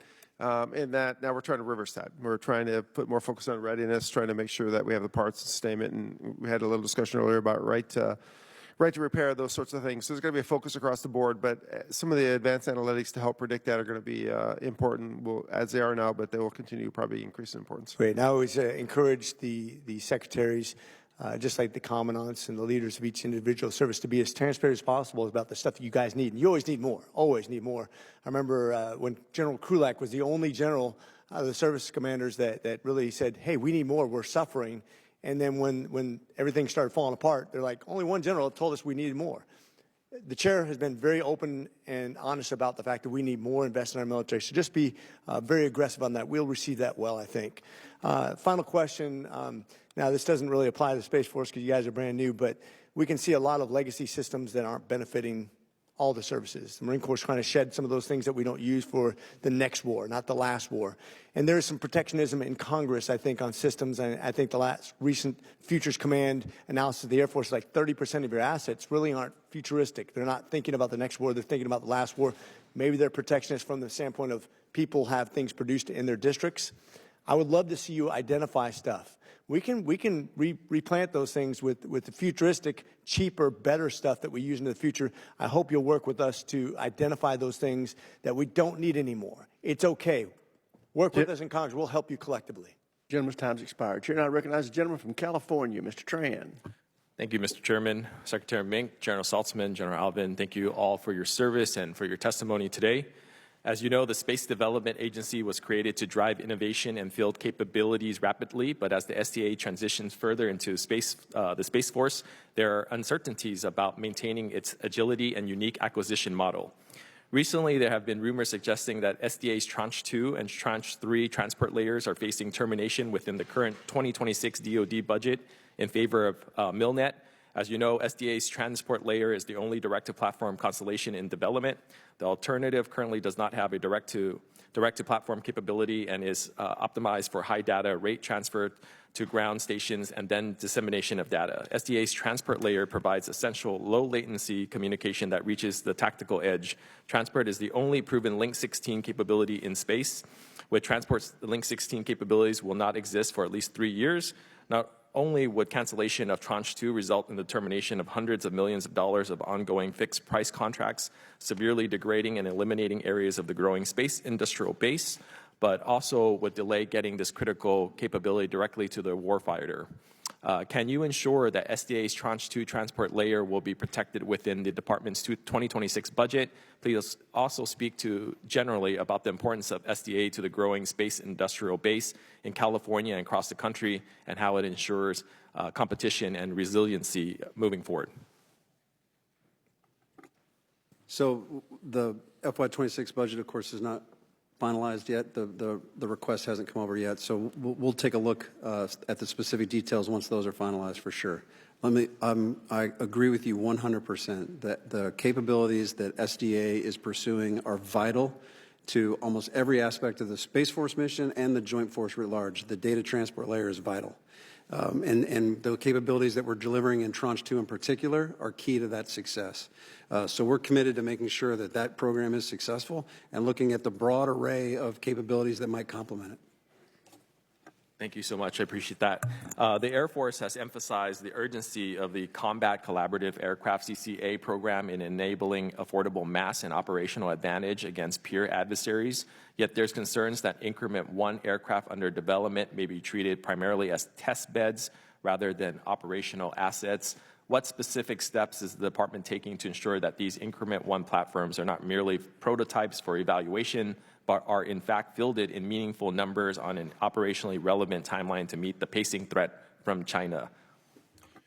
Thank you very much for the question, because frankly, that's the first I'd heard that anyone was considering them only becoming test articles. We are absolutely integrating them into our operational air forces. Matter of fact, the two competitors that we down selected for prototypes, General Atomics and Anduril, are competing very heavily against each other for us to be able to use both of them. In parallel to the development and the prototyping of the actual platforms, we have a simultaneous program going on for the development of the autonomy. It's called Project Venom. So we're understanding how we can leverage the autonomy, put them into the platforms, and make better use of them in human-machine teaming. Simultaneous to that, we have the experimental operational unit. So as soon as they come online, and we're expecting to have a couple hundred of them by the end of the FIDEP, as soon as they come online, we want to be able to integrate them, employ them, and advance their capabilities and learn about the human-machine teaming in an operationally relevant time frame. The challenge is that we're going to stick with is there's always something you say, if you spend a little longer, we can put something else on it. We can put some speed to ramp is the key here. Get it out there, get the usefulness of it, and learn from it. Fully expect them to be operationally utilized. That's right. Thank you so much, General. I appreciate that testimony, and thank you to all three of you for being here. And with that, Chairman, I yield back. Gentleman yields back. Chair, and I recognize the gentleman from North Carolina, Mr. Harrigan. Thank you, Mr. Chairman, and thank you for your testimony today, gentlemen. Great to have you here. We had the Army in here yesterday and learned a lot from them, and I wanted to talk to you, General Alvin. In January of this year, you wrote an op-ed for Breaking Defense, in which you stated that the Air Force is now kind of at a make-or-break moment, and I fully agree with you. Couldn't agree more. The Air Force cannot afford to keep doing things the way that it has always done them. And if we're truly serious about prevailing in the next conflict or properly deterring the next conflict against the PRC, we've got to get serious about how we actually align our resources. And when I take a look at the equivalent of the balance sheet and the P&L for the Air Force, it bleeds red from both an infrastructure perspective and a legacy systems perspective. Your O&M budgets are just absolutely bleeding. And you talked a little bit about that today.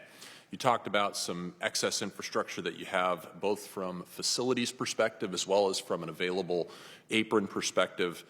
My colleague from Georgia talked about identifying certain systems that, as we all know here, may be parochial, right? They may be, and some of these decisions have been made in the best interests of certain districts across the country, but they haven't been made in the best interests of the United States and America moving forward. And I think we need to fix that. So my question for both you and the Secretary is, do you have a similar plan, much like we were briefed yesterday by the Army Transformation Initiative? Do you have a similar plan in the Air Force to purge these legacy weapon systems, these legacy force structures, and reallocate some of this real estate that you have that's not helping your budgets right now so that we can create the Air Force of the future? Do you have a formal plan for that? I'll take the first shot at it and then let the Secretary correct me 100%. But our plan is different from the Army's, is that our plan, it requires growth either way. And so when we look at specifically with the infrastructure, that is one where there can be pure savings, but it's not as easy as saying, well, let's just close this or that, which is why we really want to work with Congress, because you might have 10 installations that might have 10% excess each on them, but that doesn't mean you close any one of them without some collaboration or understanding.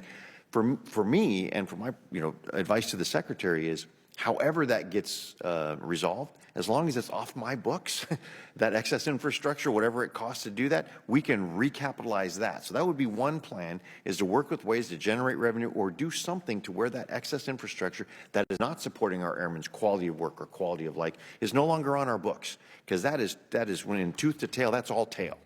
And so eliminating that is part one. The other part is, the tougher part is really fully divesting ourselves of some of the legacy force structure. I will tell you, though, that this prioritization that we're directed to do to ensure what would it look like if we had to drop off some percentage of our budget to make room for the President's priorities, that sharpened our focus. And so it's very clearly in the aggregate. Three things: defend the homeland from the air, and we do the nuclear recapitalization to support strategic deterrence, and then projecting power to deter the PRC. Some things fall out of the bottom of those, but they're very important to the joint force. So we find that The Joint Force loves the Air Force as well. So we find ourselves challenged to say, pull any of the main capabilities out, not only because there are parochial interests within districts and states, but also there are some parochial interests within other parts of the Joint Force. So we will continue to identify those things that are least dear to us, but before it makes it out of the Department of Defense, we need to understand they may be least dear to us, but if they're so dear to the Joint Force, then that needs to be resourced elsewhere. So that is the challenge for us. It's a Thanks, growth. General. And before, Mr. Secretary, you give your answer, I'd like to say very clearly, I don't think anybody has any interest in closing off any infrastructure, right? We've got to make it relevant, because once we lose it, we never get it back, and it's a loss of national capability. So just to clarify that, Mr. Secretary, do you have any thoughts? You've got about 40 seconds. I guess I just reinforce your statement that evolving and modernizing the force is critical. The question asked earlier about some of the things we learned in Yemen, and yeah, a lot of the low-end threats, but we also learned that unfortunately the proliferation of some of the high-end Russian anti-aircraft and other systems, and what we've seen within the Ukraine theater is if you don't have a survivable system, you're in trouble even if you're over Yemen. Mr. Secretary, in the last 10 seconds, I'm going to reclaim my time here. I just encourage both of you to take a very hard look at the assets that we have, and if they have not helped us win the last 30 years of war, and if they are not helpful to deterring or defeating China, we need to make the hard decisions and get rid of them. Thank you. Chair now recognizes the gentleman from California, Mr. Gary Mendy. Thank you, Mr. Chairman. Secretary Meink, welcome. Look forward to working with you in the days ahead. I note your extensive experience in space operations, and I'll focus on that. General Saltzman, good to see you once again. You're going to get a bye this time. As for you, General Alvin, we've been down through this. Would you be disappointed if I didn't take up the Sentinel? I suspect, Secretary, you've been well briefed. I understand the Sentinel has come up from some of my colleagues, and that's good. This is a question for you, Mr. Secretary. This is a quote from the President not so long ago. There is no reason for U.S. to be building brand new nuclear weapons. We're all spending a lot of money that we could be spending on other things that are actually, hopefully, much more productive. Secretary Meink, do you agree or disagree with the President? Well, what I'd say is that nuclear deterrence across the board is one of the highest priorities of the nuclear enterprise. National security is the highest priority, and Sentinel is one of those programs. We continue to obviously support that program, and we're doing everything we can to get it back on track. I think the concern has been, and this is really the delivery system for nuclear weapons, not the nuclear weapons themselves. We don't build those. This is the delivery systems, and just the fact that we need to modernize, given the age of the Minuteman III, is critical, as well as some additional capability we need to operate in the future environment that we could talk about in more detail in a separate environment. So we are spending a lot of time making sure that we're doing this program right. It just went through McCurdy, so obviously costs grew. We got to make sure that we execute, so that we're efficient in line with the President's directive to support the homeland and deter China. If I were to look at the written testimony that will soon be available, yours and others, it would seem as though you disagree with the President because the Sentinel is a new nuclear delivery system. So Congressman, I'd have to go back and look at specifics at the quote you pulled. I have never and do not believe that I disagree with the President on anything. I think we're supporting his priorities, which is support the homeland, and this is one of the programs that we will use to support the homeland, along with a number of the other programs that the Department provides to the nation. This introduction was specifically to bring to your attention a $200 billion new weapon system. The rocket itself and the various infrastructure needed is well over $150 billion now. There is a new nuclear bomb, new command and control systems, and other bits and pieces along the way that have pushed this to $200 billion. Quoting the President, we're spending a lot of money that we could be spending on other things that are actually, hopefully, much more productive. Direct quote from the President, and I'll get that delivered to you.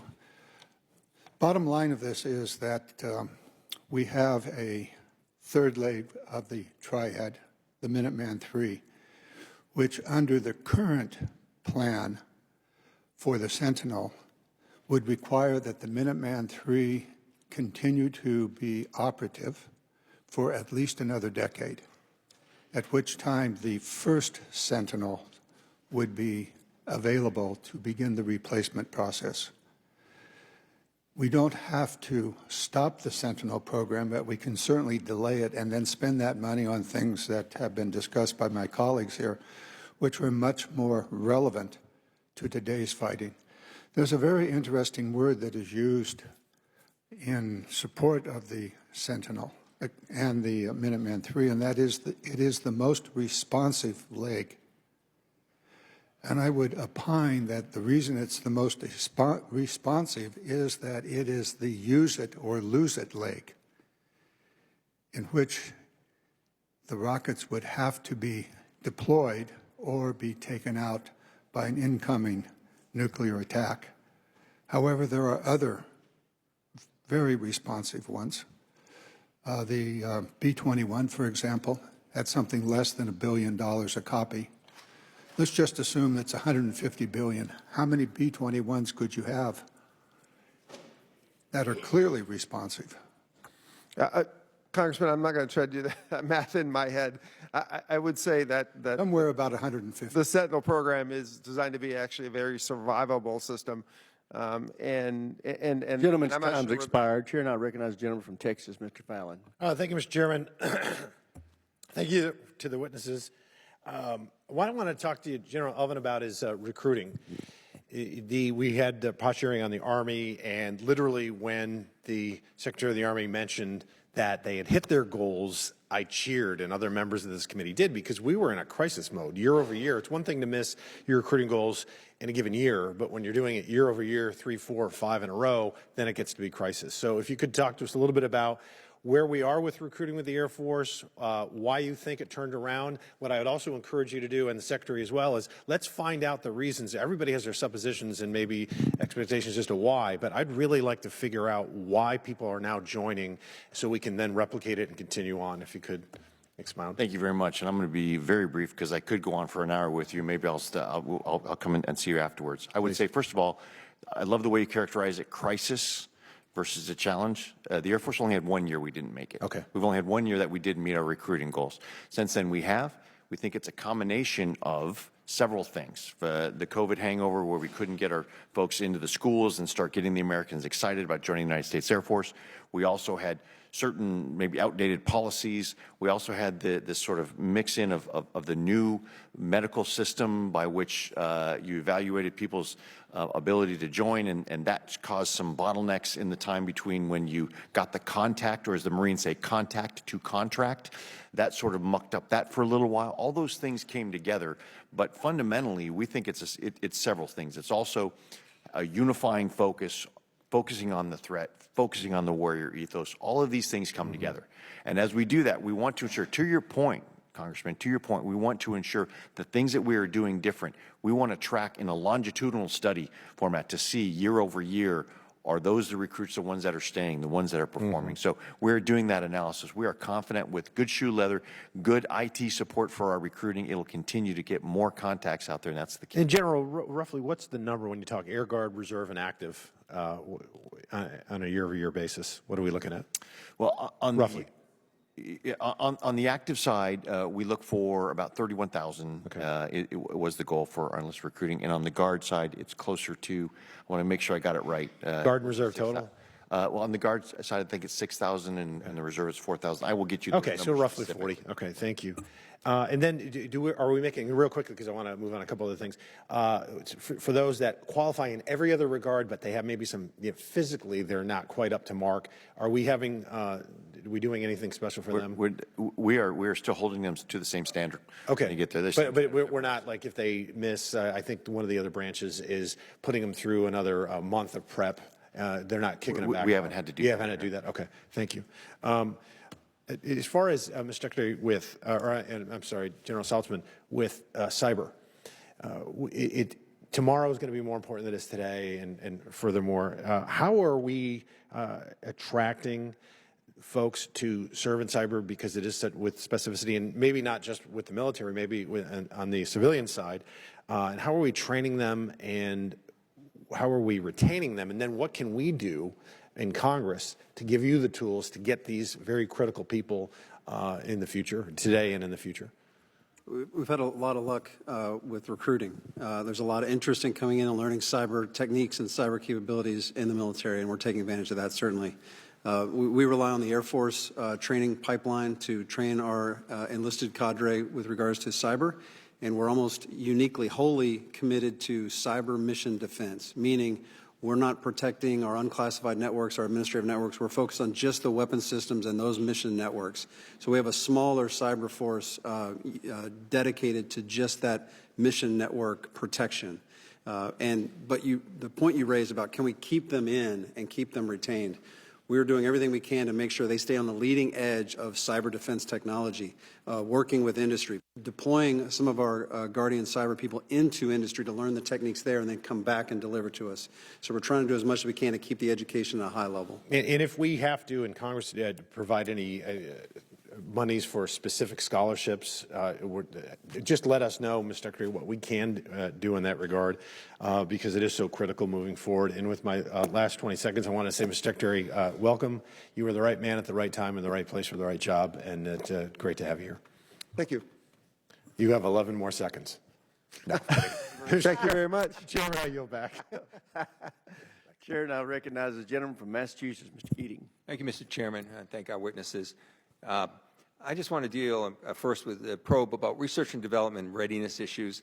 And I noticed, with AFWorks, and I noticed with AFVentures, coordination with the Air Force and the commercial side of things. But one of the areas I think that really would be advantageous is to have more of a collaboration with the universities, colleges, and other schools.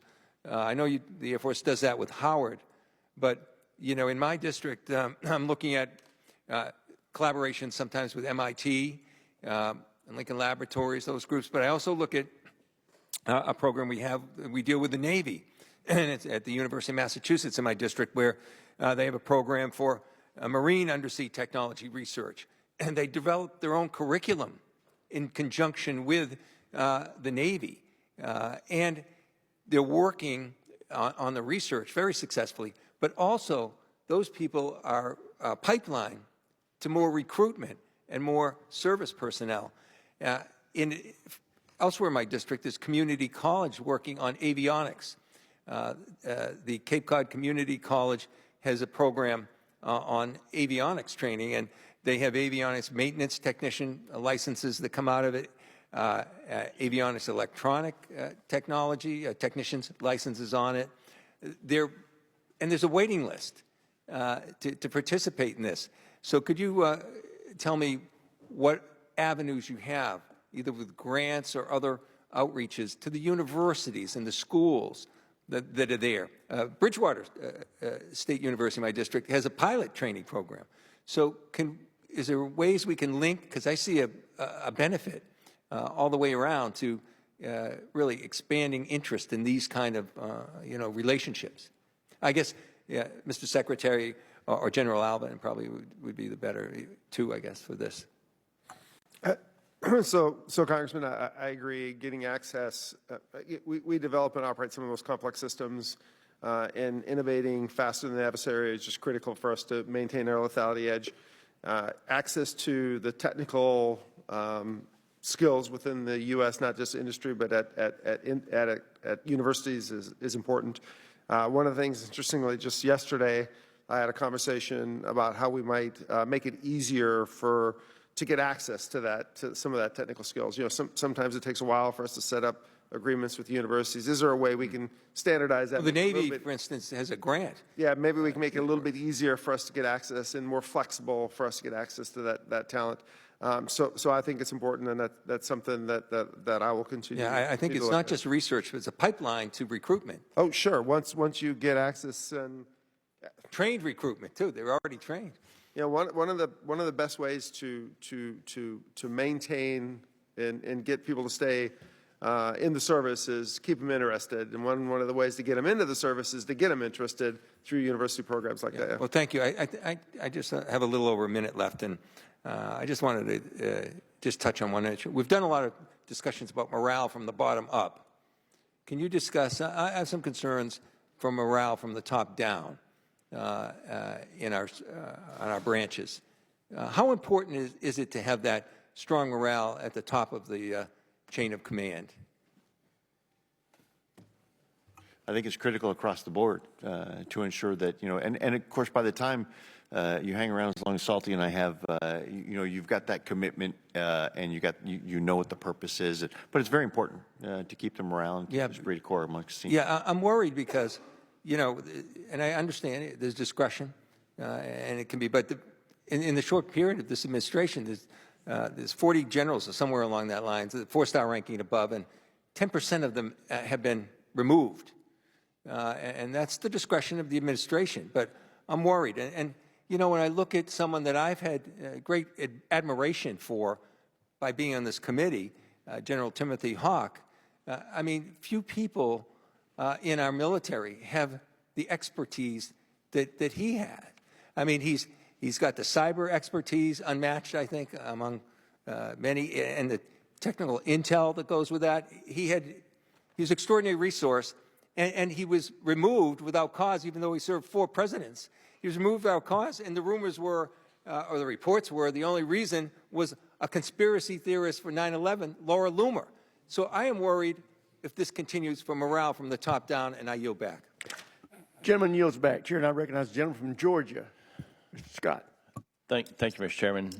Secretary Meink, Robbins Air Force Base, Robbins Air Logistics Complex is a critical logistics depot maintenance part of the United States Air Force. I'd love for you to come down and visit Robbins and accompany you there, as well as Moody, where we look forward to accepting the F-35. Can you confirm that the U.S. Air Force is still committed to a 3-depot strategy? Yes, Congressman, I can confirm that, and looking forward to coming for a visit, and Robbins is critical infrastructure. Yes, sir. As the Air Force, as other branches, continue to divest older equipment, non-survivable equipment, I want to speak specifically to ISR. So we're getting rid of a lot of airborne ISR. How are you going to handle the demand for the ISR services that the combatant commanders need? How are we going to task that with the drawdowns? Hey, Congressman, that's always, you ask any combatant commander, they're always looking for more theater ISR. And they say ISR, when you think about it, intelligence is an outcome, SNR, surveillance and reconnaissance is a mission. They really want that situational awareness to help them make decisions. That's what it is. Historically, it's come through platforms. And so that's what they say, I need the theater ISR. They really need some of those decision support mechanisms. And so as we move from some of that that's been manned to some of that that's been unmanned, some of that's been an airborne layer, now some of that's going to go to space. Some of it has been evolving with open source intelligence fusion. So I think we need to be creative about understanding what is the capability you need rather than the platform you need. And as they do desire the platforms in any one domain or another, then we're going to have to manage those scarce resources as we evolve to those things that we've used in the past because we've had more permissive environments to those things that will be survivable in the most contested environment.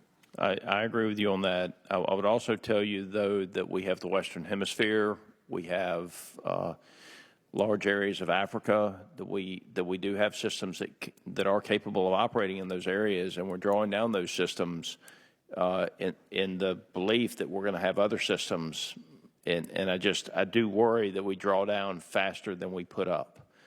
And when it comes to carrying out the mission, we're collecting a tremendous amount of data in the new platforms. That data has to be processed and turned into information to carry out the mission on the ground. And so there are a lot of steps there, and we have to get every one of them right, because any missing link, causes a problem for, the troops that are carrying out the mission on the ground. One last question, the training ranges. This was brought up during the confirmation hearing of General Kane. He highlighted how the training ranges are inadequate to prepare both air and space forces for our modern adversaries. How do you intend to better incorporate low-cost electronic warfare targets and decoys to better replicate near-peer adversaries? Thank you, Congressman. I can let General Saltzman speak to the space side. But on the air side, obviously, the Nevada Test and Training Range and J-Park out up in Alaska and in the Pacific are the primary ones that we want to ensure we're paced for the high-end threat. To the extent that we can bring up the other ranges, we will do so. But you made the right point, which these threat emitters are the ones that can replicate better than they have been able to do in the past to get better training on those ranges. Those low and mid-cost threat emitters are the key. And as we do that, we also need to look into the procurement of those emitters, just like we're doing everything else. Think about open systems, modular architecture that allows us to take new technologies as a new characterization of threats changes, that we need to be able to adapt so the emitters that we have today aren't obsolete tomorrow. So those are the answer. You hit the answer. Getting more of those emitters, putting them on the ranges, and being able to exercise them is going to be the key going forward. And that's our path. General Saltzman, briefly. Yes, sir. I would just add to that we're investing heavily in digital ranges to make sure that the operators have the threat replication to practice their tactics. But we're also looking at on-orbit capabilities, both for live test as well as training, to make sure we get live data to better build the models that go into our digital ranges. Gentlemen, thank you. Gentleman yields back. Chair, and I recognize the gentleman from California, Mr. Carbajal. Thank you, Mr. Chair, and thank you to all the witnesses for being here today and your service. General Saltzman, as you know, the increased launch cadence at Vandenberg, which is in my district, has caused noise disturbance as the cadence of launches has increased. The number of constituent complaints have grown. Space is critical to our national security, and I'm one of the biggest supporters in Congress. But we need to get buy-in from the surrounding bases. The leadership at Vandenberg has been extremely helpful, I must say, in working with me and my team to find solutions, like changing launch windows and trajectories when possible to minimize sonic boom impacts to area residents. So I wanted to thank you for that. General Saltzman, do you think additional studies on sonic booms from launch would help us better understand how to minimize their impact on nearby communities? Well, thank you for your support, Congressman. It's good to see you. I think absolutely having data that we can assess based on the new environmental conditions with the launch tempo, the fog alone changes the acoustics out there on the point, as you know. So collecting that data, which we are actively doing, and then building modeling and simulation software to ingest that data and help us determine exactly how we might be able to best mitigate those circumstances is what we're pursuing. But we're doing that hand in glove with community outreach, because we want to make sure we understand precisely what the issues are and where those issues are being seen as part of the data collection, and we want to be as transparent as we can with the local community because they're so important to us. Thank you. I also appreciate you putting sound monitors throughout the Central Coast to make sure that we get it as best and as right as possible in mitigating the noise. So thank you again. So far through NSSL, only SpaceX is certified to launch out of both the eastern and western ranges. ULA has had to give up 2 of its previously 1 launches out of Vandenberg because it lacks certification on the West Coast. Blue Origin can't even compete for launches from Vandenberg because they don't yet have a West Coast launch pad. If NSSL launches out of the Western Range can only be provided by one company, then we don't really have competition, do we? The Space Force can create an environment for competition, but we still need providers to compete seriously. General Saltzman, will you say it is a national security risk to only have one NSSL provider certified to launch out of the Western Range?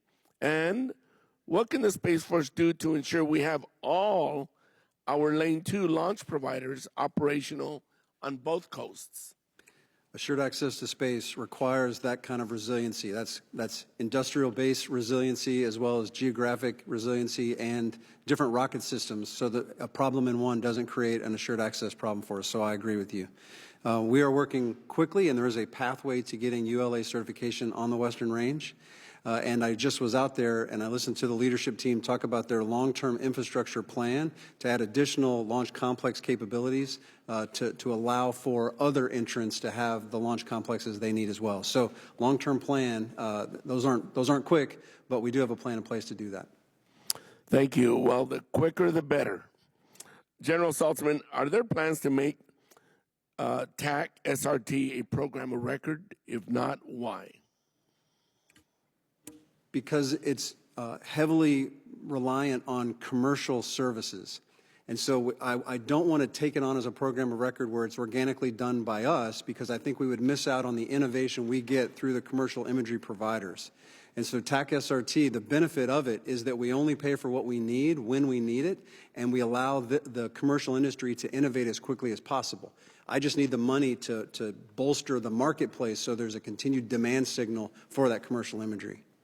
Thank you. And my last question may not get to an answer, but General Saltzman, can you speak to the Space Force's commitment to the TAC-RS initiative, particularly how it plans to continue to support responsive space maneuvering for orbital warfare and space surveillance?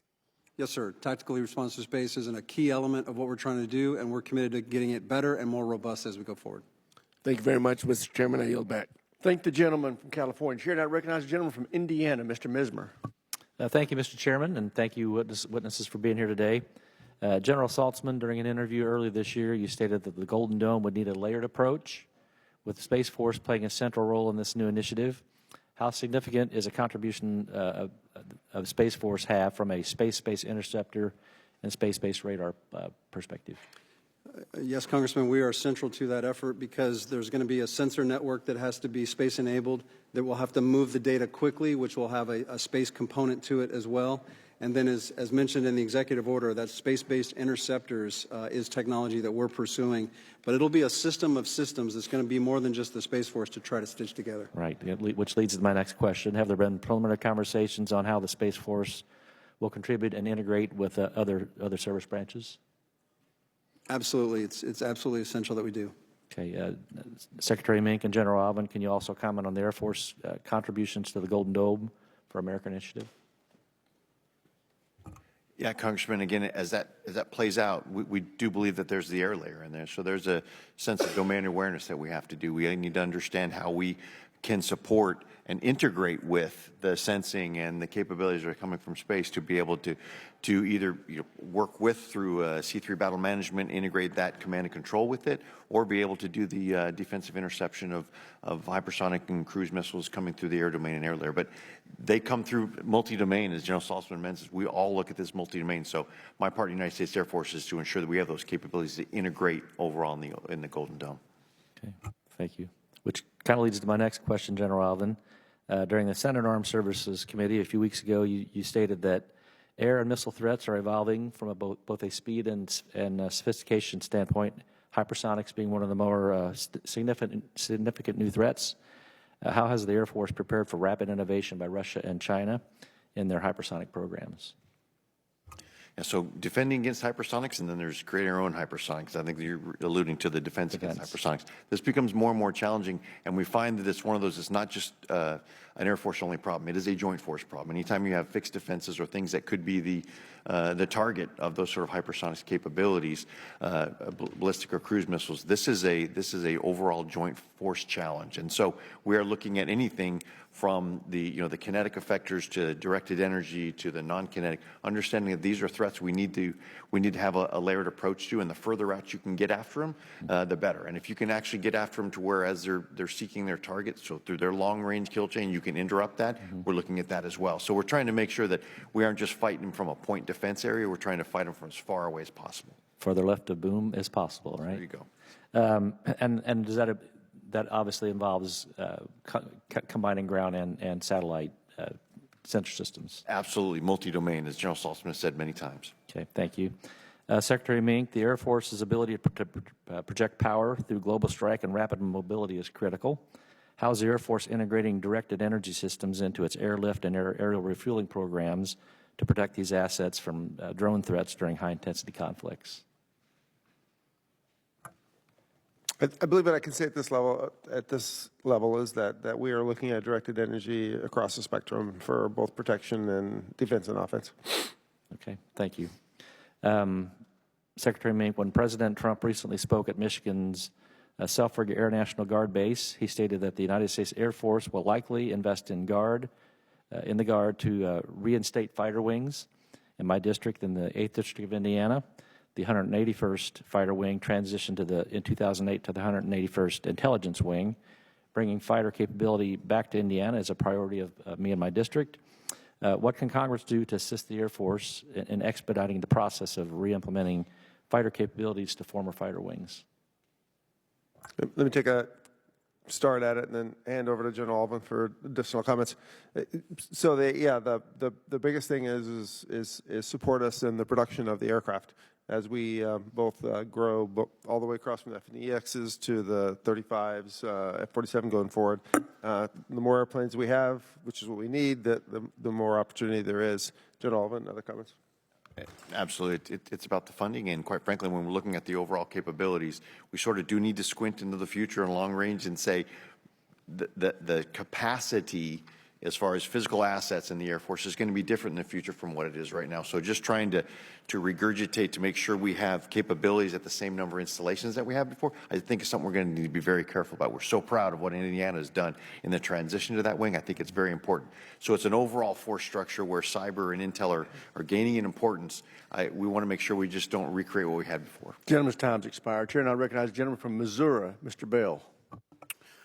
First, I want to express my disappointment with the chair for recognizing North Carolina barbecue and not St. Louis and even Kansas City. General Saltzman, General Alvin, thank you for being here today and for your continued service to our nation. I also want to join my colleagues in congratulating you, Mr. Secretary, on your recent confirmation to the role. And also want to recognize the service members sitting behind you. Thank you for your service as well. I'm proud to represent St. Louis, a region that plays a critical role in our national security.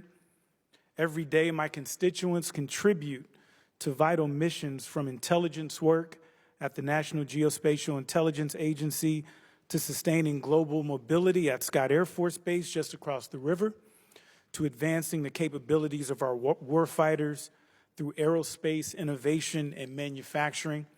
St. Louis is home to the production of some of the most advanced fighter aircraft in the world, including the F-15EX. Our region also plays a central role in the development of the Air Force's sixth-generation fighter jet. However, while these contributions are vital, we must also recognize that the same people building our national defense are facing severe challenges at home. Many are still recovering from the worst natural disaster to hit our region since the late 1950s. My constituents are dedicated Americans helping to defend our country not only in uniform, but through their work on our defense industrial base, who now need our support. We cannot overlook their needs, nor can we afford to weaken the very industrial base they sustain.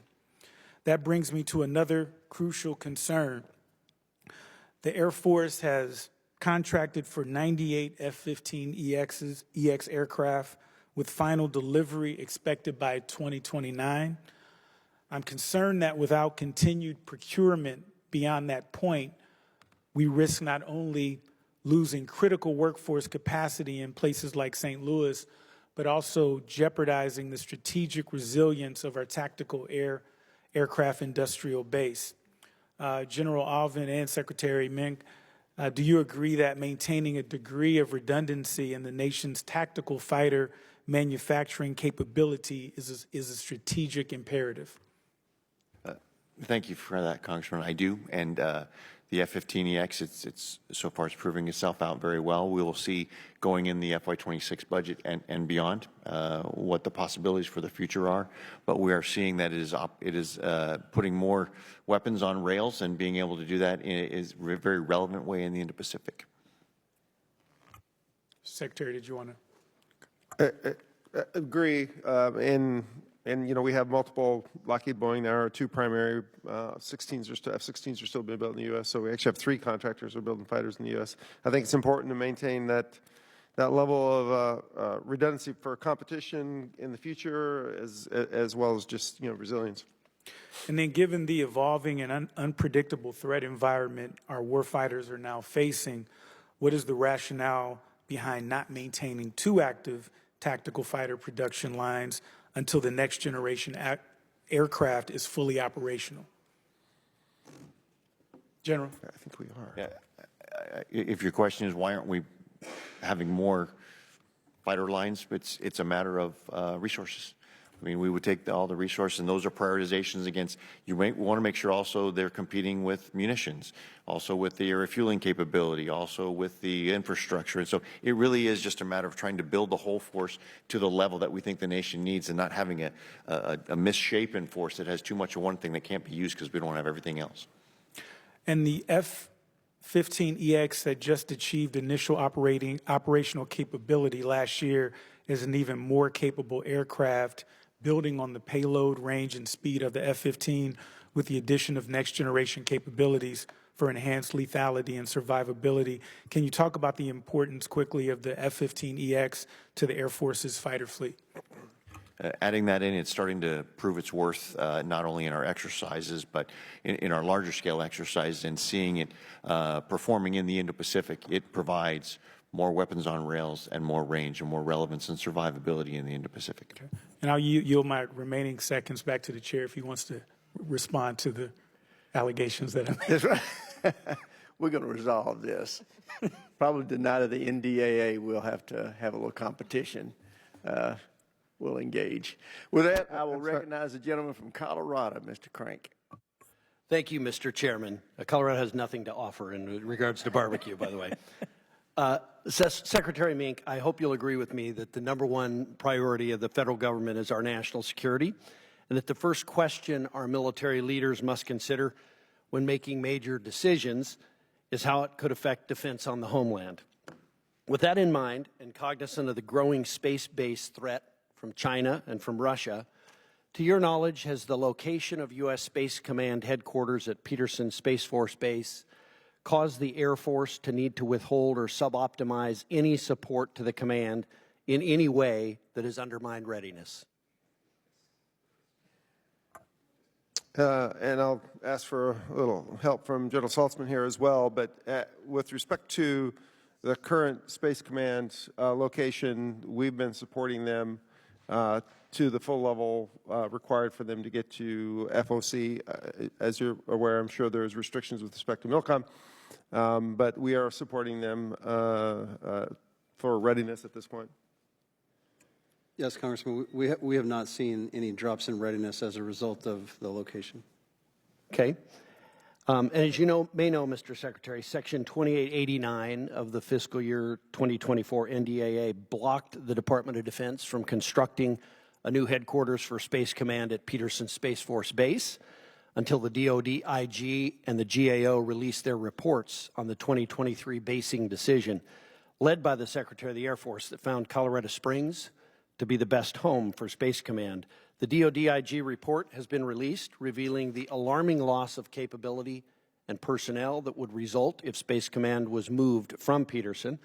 And the GAO report finally came out last week, highlighting the unique benefits to the command that the close proximity to Northern Command allows. The GAO report also says that Space Command is struggling to meet its staffing needs due to uncertainty regarding the command's final location, and this is delaying the command's ability to build long-term institutional knowledge. The result is clear. The most effective home for Space Command is Peterson Space Force Base in Colorado Springs, and it's essential the issue is put to rest once and for all, so Space Command and the men and women who work there can put their full focus on one goal: defending the nation. Secretary Meink, now that the conditions of Section 2889 have been satisfied, is it your understanding that the planning and design of a permanent headquarters building for Space Command at Peterson will resume immediately? So, Mr. Congressman, we are in the process of reviewing the report, the final report out of the GAO. I would defer questions on the final decision for location of Space Command to White House Legislative Affairs. Okay, thank you. General Saltzman, any comments? Nothing to add. Thank you. Okay, thank you. Very quickly, in the FY 2025 NDAA, Congress required the Department of the Air Force to submit a report to Congress on how it intends to better coordinate emerging space activities, such as spacecraft reentry recoveries at DoD test ranges with other federal agencies like the FAA. The report was originally due on January 31st of this year. The Air Force then delayed delivery of the report to March 31st, then to May 31st, and then last week it was delayed again to August 31st. Meanwhile, U.S. commercial reentry operators are seeking out and currently utilizing reentry landing sites in other countries, such as Australia. I know this all took place before you were sworn in, Mr. Secretary, but it's frustrating that we'll not have this report until after the committee drafts and marks up this year's NDAA. Mr. Secretary, I'd like to respectfully ask for your commitment that this report will be delivered to the committee no later than August 31st, and that it will contain a description of the factors leading to its delay. I'd also appreciate a briefing on the report as soon as possible. Yeah, I'll commit to getting that to you as soon as possible. I have to go back and check on the status, and I'll let you know one way or another. Thank you, Mr. Secretary. Thank you for your service, and congratulations on your confirmation. Yes. I yield back. Gentleman yields back. Chair, and I recognize the gentlelady from Hawaii, Ms. Takuda. Thank you, Mr. Chair. Mr. Secretary, in 2004, the Air Force completed a full environmental impact statement for the closure of Johnston Atoll following decades of nuclear testing and chemical weapons storage. That exit process took years and involved extensive interagency and stakeholder coordination. Now, as the Air Force moves to reactivate the site for the Rocket Cargo Vanguard program, we're seeing far less rigor. An environmental assessment promised for public comment in April is now delayed until the fall. And from what we're hearing back home, the process feels very rushed, risky, and dismissive of ecological and community concerns, especially given that Johnston is a national wildlife refuge. Coming from Hawaii, I fully recognize the strategic importance of this project to advancing forward logistics and sustainment in the Indo-Pacific. But that being said, if a full EIS was necessary just to close the site, why isn't one being done now to reopen it, especially given the ecological sensitivity, the long-term risks, and the growing public concern around Johnston? Congresswoman, we continue to value safety not only for the people in the military, but the communities. I'm not that familiar with that particular issue, but I will make sure I go check on it and get back to you on why we're not doing additional activities there. I know General Alvin, if you have any. Well, I can definitely tell you that there's concern that at least an EIS is not being done and the EA is delayed. I would also suggest then, as you further review this, given SpaceX's role in this project, we would love the Air Force, in fact, we would like the Air Force to factor in the company's environmental track record, particularly incidences like those at Boca Chica, where wastewater discharge violations were confirmed by the EPA when evaluating the environmental risks in this assessment. Are you familiar with the fact that SpaceX is involved in this project and they've had past environmental issues and concerns in other areas where they're stationed? I'm aware of the operations of SpaceX in that area in the past. I'm not fully aware of the environmental impacts, but I will take it for the record. Okay. Again, in looking at this environmental assessment and perhaps why a full EIS should be required, considering the partners involved have been in violation of various discharge regulations, I would suggest that. I raised this, though, issue as part of a larger conversation unfolding across Hawaii. As you know, we're in the middle of land lease renewal negotiations ahead of the 2029 deadline. And just recently, the Hawaii Board of Land and Natural Resources rejected the Army's EIS for Pakuloa training area and will soon consider Army training lands on Oahu. In Hawaii, environmental stewardship matters. Respect for our natural resources, the waters that surround us, the ecosystems that connect us, and how the military across all branches handles sensitivity towards environmental and cultural issues shapes how our community views your presence and your partnerships, especially in the Pacific, where our lands and waters are all seen as connected in one. All of this matter. So while the Army may be at the center of those land lease debates today, the Air Force actions on Johnston Atoll, which Native Hawaiians call Kalama, are part of that same equation as to how this will proceed successfully or unsuccessfully going towards 2029. And I think we all want to find a sustainable path forward, but one that respects, recognizes, and embraces and protects our host culture, our natural resources, and our ecosystems. So I look forward to your response to that when you are prepared. Wanted to move now to NOAA and our capacity, given that we are currently and officially in hurricane season. NOAA is forecasting a 60% higher chance above normal year for experiencing a hurricane. This is especially high stakes for Hawaii and other coastal communities. The Air Force and NOAA have a vital partnership through Hurricane Hunter flights, which collects life-saving data to support storm forecasting, evacuation planning, disaster response. But a recent GAO report found that both agencies are struggling to meet growing demand due to aircraft maintenance issues, staffing shortage, and poor coordination. It's now further compounded by the fact that there was a decision to slash NOAA's budget, lay off 2 of its 8 flight directors and an engineer, reducing its mission capacity by over 25%. Do these reductions concern you, and what steps is the Air Force taking to respond to the GAO's findings and ensure both the continued accuracy of our storm forecast and the strength of our partnership with NOAA? I certainly can't speak to the impact with respect to NOAA, but I can tell you that our performance from the Hurricane Hunters and all those who gear up every year for this is they are preparing and certainly looking to put their best foot forward in whatever Mother Nature brings. But I don't have a sense really of how the impact. Are you aware of the GAO report? I have not read it. Okay, if you could please, I've run out of time. If you could look at the report and respond how you will be addressing those shortages in addition to NOAA's 25+% cuts. Gentlelady's time's expired. Chair, now recognize the gentleman from Arizona, Mr. Amadei. Thank you, Mr. Chairman. Now, I have the honor of representing Arizona's 8th Congressional District. I am the only member of our delegation on the House Armed Services Committee. And right next to my district is Luke Air Force Base, home to the world's largest fighter wing. Elsewhere in the state, we have Davis-Monthan Air Force Base, a KC-135 refueler wing in Phoenix, and the Barry-Goldwater Range. Now, the Air Force is of huge importance to Arizona. But my first question is to you, General Alvin. It was good to have that phone call with you earlier this year, and I know you have deep roots in Arizona and Pine Top. And it's pretty rare to meet somebody from Pine Top, Arizona. But General, I'm concerned about what I've heard. While I agree that we have too many flag officers and too much blow, I received confirmation recently that Luke Air Force Base is being downgraded. Have you heard of that? Yeah, we're certainly considering that in the context of the geo reduction and the reorganization for our Air Force, yeah. So has any decision been made yet? It hasn't become final, but it's certainly in our planning horizon. Okay, I just have concerns with it because Luke Air Force Base trains 75% of the world's F-35 pilots, and I know image and stature matter with our foreign partners quite substantially, and it's important to keep a unified command behind a one-star general at Luke Air Force Base. But if you have an assessment, can you send that over to us for the ramifications of Luke Air Force Base for the downgrade, potential downgrade?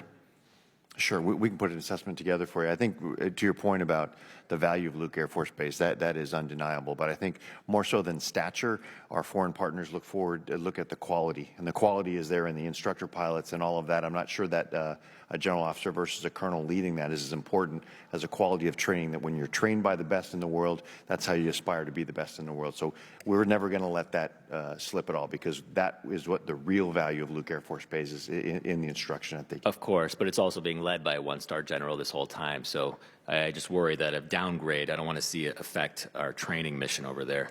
But hopefully we can arrange a meeting with you and the Secretary with the Arizona delegation to talk about this further as well. And I have another question, I believe for you, General Alvin. As you know, Arizona is home to the massive Barry-Goldwater Range, and used by the Marines and the Air Force, and our Fort Huachuca as the Army's premier test bed for unmanned systems. And now, no single post, base, or range can enable the testing across the expanse of kill chains. Yet we can link these different domains together to simulate island chain warfare even within the American Southwest. So how do we better connect all the airspace, land area, and signal spectrum owned by different branches and think bigger and broader about joint capabilities rather than just within the service silos?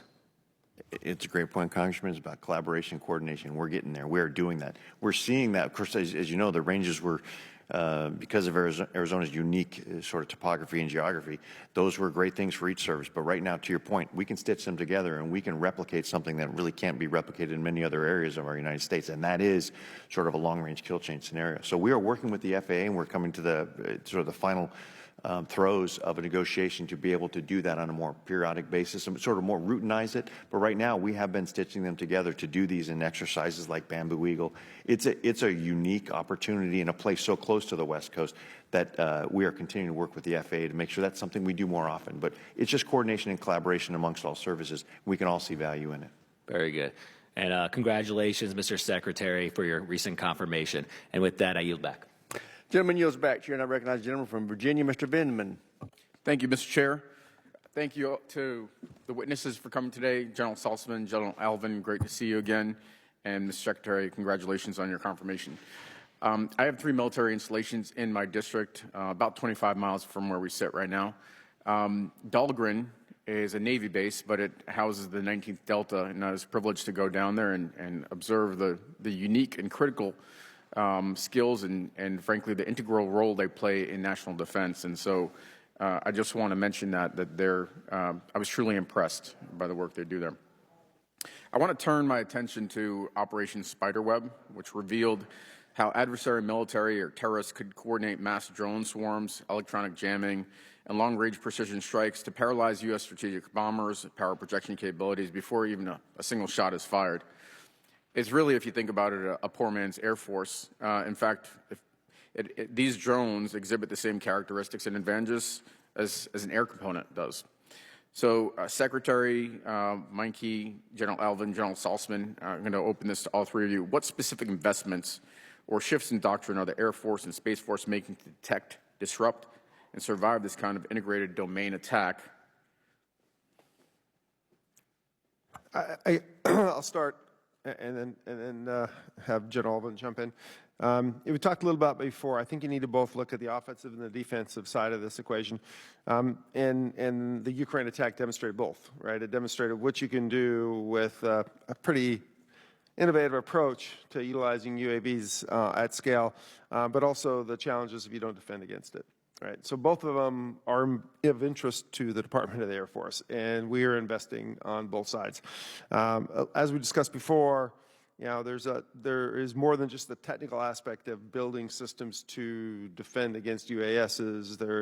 It's really a whole government requirement. It's almost easier to defend some of our bases overseas than they are in the U.S. just because some of the restrictions in the air traffic that surrounds our bases and how careful we have to be. So you have to really look at both the technology side on the defense, on the technology side, and then on the whole government approach to getting the proper authorities so that you can operate and actually protect your bases against something like that. On the offensive side of the house, we're looking closely at that as well. If I could leave it at that and let the generals also pop in here. Yeah, I associate with what the Secretary said, and then, of course, as we've had conversations all throughout this hearing about this, this is an area where we're taking note. I would maybe adjust the characterization of a poor man's Air Force. It does do some things to the air domain, to be able to do it at scale, to be able to do it across all geographies, to be able to do it in different areas. Contestation is a little bit different. But the wake-up call is we've already been awakened to this, but it is showing that maybe our high-value assets, there's different ways we need to look at defending those. These are not just Air Force issues. These are joint issues as well. And that's what makes it a poor man's Air Force versus the Air Force that we real have. Air Force, right? General Saltzman, anything to add on that? Well, just real quickly, it's the asymmetric attack that was most disturbing, I think. And one of the ways I'm thinking about that is as we put together a network of networks, that increases the surface area for attack. And so we have to make sure that from a cyber perspective, we're looking at the vulnerabilities, where the shortfalls are, where somebody might have inroads into our systems. You don't have to attack space capabilities on orbit. You can attack it in the networks. And so we're looking at cyber mission defense as a key attribute.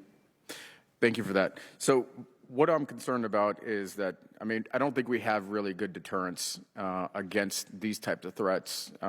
both from terrorists or from nation states. Because we're not going to, if we have our bases attacked and we lose billions and billions of dollars in strategic assets, we're not going to drop WMDs or anything like that. We're going to have to respond conventionally. And if they have these capabilities and we've already been degraded, I just feel like we're in danger of losing deterrence in this regard. And especially if we think about the fact that they're killing the archer, not the arrow, that is a critical approach. And Mr. Chairman, if I may, given the nature of this threat and how far behind we are, I'd suggest we go as far as creating a select committee to address the revolution in drone warfare, both in the offense and defense. We know the regulatory issues associated here. There are statutory issues. There are multiple committees in the House that this has overlapping jurisdiction and industrial areas. And the costs, if we fail in this regard, are just too large to imagine, I think. 8 seconds. Does Golden Dome do anything to protect us against this threat? Yes or no? I'd say it's too early in the mission analysis to determine. Okay. Gentleman's time has expired. Chair now recognizes the gentleman from Michigan, General Bergman.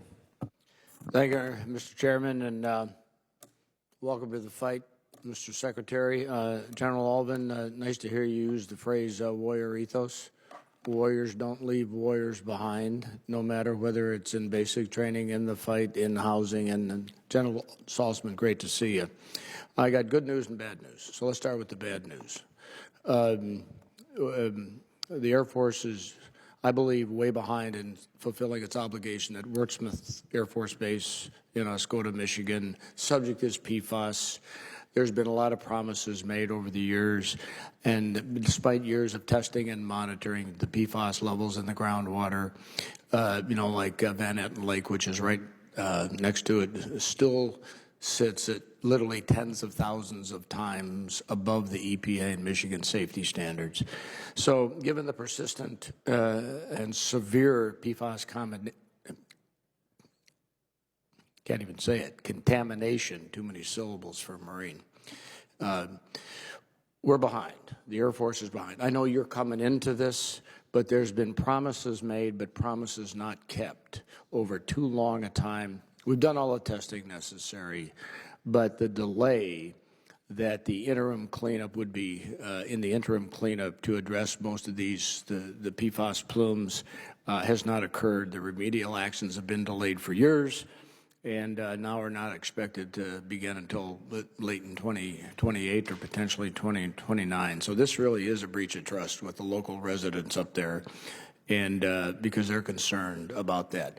Now, it's a combination, but we've been dealing with this for, well, let's put it this way, too long a time. We're talking decades now. So I'm not gonna ask you how the Air Force is justified in doing the delays. I'm asking you to dig into it as the new secretary and make this right for the folks up there, because we know PFAS is not going to go away on its own, and there has to be mitigated cleanup. I sound like I'm giving a lecture now, but I just wanted to inform you of this because we're leaving some warriors behind and their families with the PFAS piece. Now let's turn to something a little positive. Selfridge Air National Guard Base is now slated to get F-15EXs. In fact, I did literally a personal drive tour at the base a couple of days ago because I still have my retired military ID, and I can just go on the base, and they didn't even know I was there, which is great because then nobody was trying to show me what they wanted me to see and not what I wanted to see. The point is, Selfridge is a base that, given its proximity to the Great Lakes and the training ranges that we have, the capabilities that are there right now, currently the A-10s that are being phased out. By the way, there was a flight of 2 taken off when I pulled in, and they were landing as I left. So it was really kind of interesting that, the powers that be gave me a free air show there, the A-10s, as they leave. But the challenge is the EXs are coming, the A-10s are leaving. We don't want to accidentally create a gap where the people who do the maintenance and all the technical capabilities, that we don't lose readiness because of that. So I'm really not asking you for answers now. I'm asking you just for the prioritized consideration of blending when the A-10s leave with when the EXs arrive, so we don't accidentally create some personnel gaps, skill set gaps, whatever it happens to be, okay? You all are in a different fight because Space Force is going to fight in space. The Air Force is going to fight, in the sky, what the Air Force does. The challenge we have as a committee is understanding how your vision of the fight is developing and how we appropriately fund you without some of the maneuvering that has gone on in the past, okay? You be honest up front, you're going to have a pretty much a bipartisan effort here to support you. So I'm glad you're here, but let's get rolling on the PFAS up there and honor our commitment to those fine men and women up there, and just consider how we avoid the personnel gap. So with that, Mr. Chairman, I yield back. Gentleman yields back. Chair, and I recognize the gentleman from Louisiana, Mr. Higgins. Thank you, Mr. Chairman. Gentlemen, you have displayed an impressive command of the issues and refreshingly candid and unscripted. So thank you for that. I have the opportunity, I'm a hardworking guy. I believe I'm the only enlisted veteran of prior service, Army, military, police corps on this body, which is why the chairman gives me the privilege of questioning last on a regular basis. I talk to my people and across my district and state and indeed the country, and the American people are stakeholders in the decisions that we have to make regarding deployment of our assets and how we spend our money. And the American people have been through a lot and have been paying attention. Some things have happened. A recent phenomena of the drone incursion on the East Coast. This was alarming to the American people. Observations of modern warfare and surprise attack in the Russian-Ukraine war. The people are observant of this. The terrorist actions in our own homeland, shocking. What we went through in 2021, 22, 23, and 2024 regarding open borders, our southern border, this all together has impacted the American citizenry and brought us to a point where there's a clear understanding amongst the Americans I speak to that our military must posture domestically to stage effectively to be able to patrol our borders and our maritime borders and to respond to threat, which brings us to my question to you, gentlemen, Mr. Secretary and General Alvin, regarding the 159th Fighter Wing at Belle Chase in Louisiana. The National Guard there supports a 24/7 aerospace control alert mission with F-15C support. It ensures our maritime southern border response in the Gulf of America and to protect against threat. But I'm concerned that the Air Force is not fully focused on the utility that the F-15EX, that unique capability, can bring to maintaining our southern border security, which again America is calling for, our security against unknown and alarming and surprise attack from the air and the sea. I spoke with General Guillotte of NORTHCOM about having F-15EXs at Belle Chase. He wants them. He wants F-15EXs. So I ask you, Secretary and General Alvin, what are the plans for F-15EXs for the 159th Fighter Wing in Louisiana? The plans for that really haven't changed. They're coming to Louisiana. Now, as we have this new integration, some of the fielding of it is how fast we can get Boeing to produce. I mean, we procured them, and then we're trying to find the right feathering of this in with the Selfridge decision from the President to ensure that we don't have a gap anywhere. We want to ensure that until we switch to the F-15EX, we make sure those Cs are like the Platinum F-15Cs. Yes, sir. But we're on path to continue that as we have to make sure that the F-15EXs do come to Belle Chase. It's a beautiful answer, and I stand at your avail, good sir, to assist in that. And I happen to have a pretty good relationship with the chairman of the House Armed Services Committee. I feel confident that he'll help as well. Mr. Secretary? Yeah, the chief hit it nail on the head there. That the challenge with the F-15E is the same challenge we've had with the 35 and the B-21 now. It's getting the production rates to what we need to support what we're trying to do, right? It's very difficult to ramp up the production rates on these platforms, so we're just managing that across the board. And there's certainly recognition in your office, sir, and amongst your senior staff that the American people were alarmed about some of the things we have suffered and observed. I think we were all alarmed at it as well, with the American people, for sure. Yes, sir. Thank you, Mr. Chairman. My time has expired. I yield. Gentleman yields back. I want to thank the witnesses. Good job. Thank you for what you do for our country. Thank you for being here today, and we are adjourned.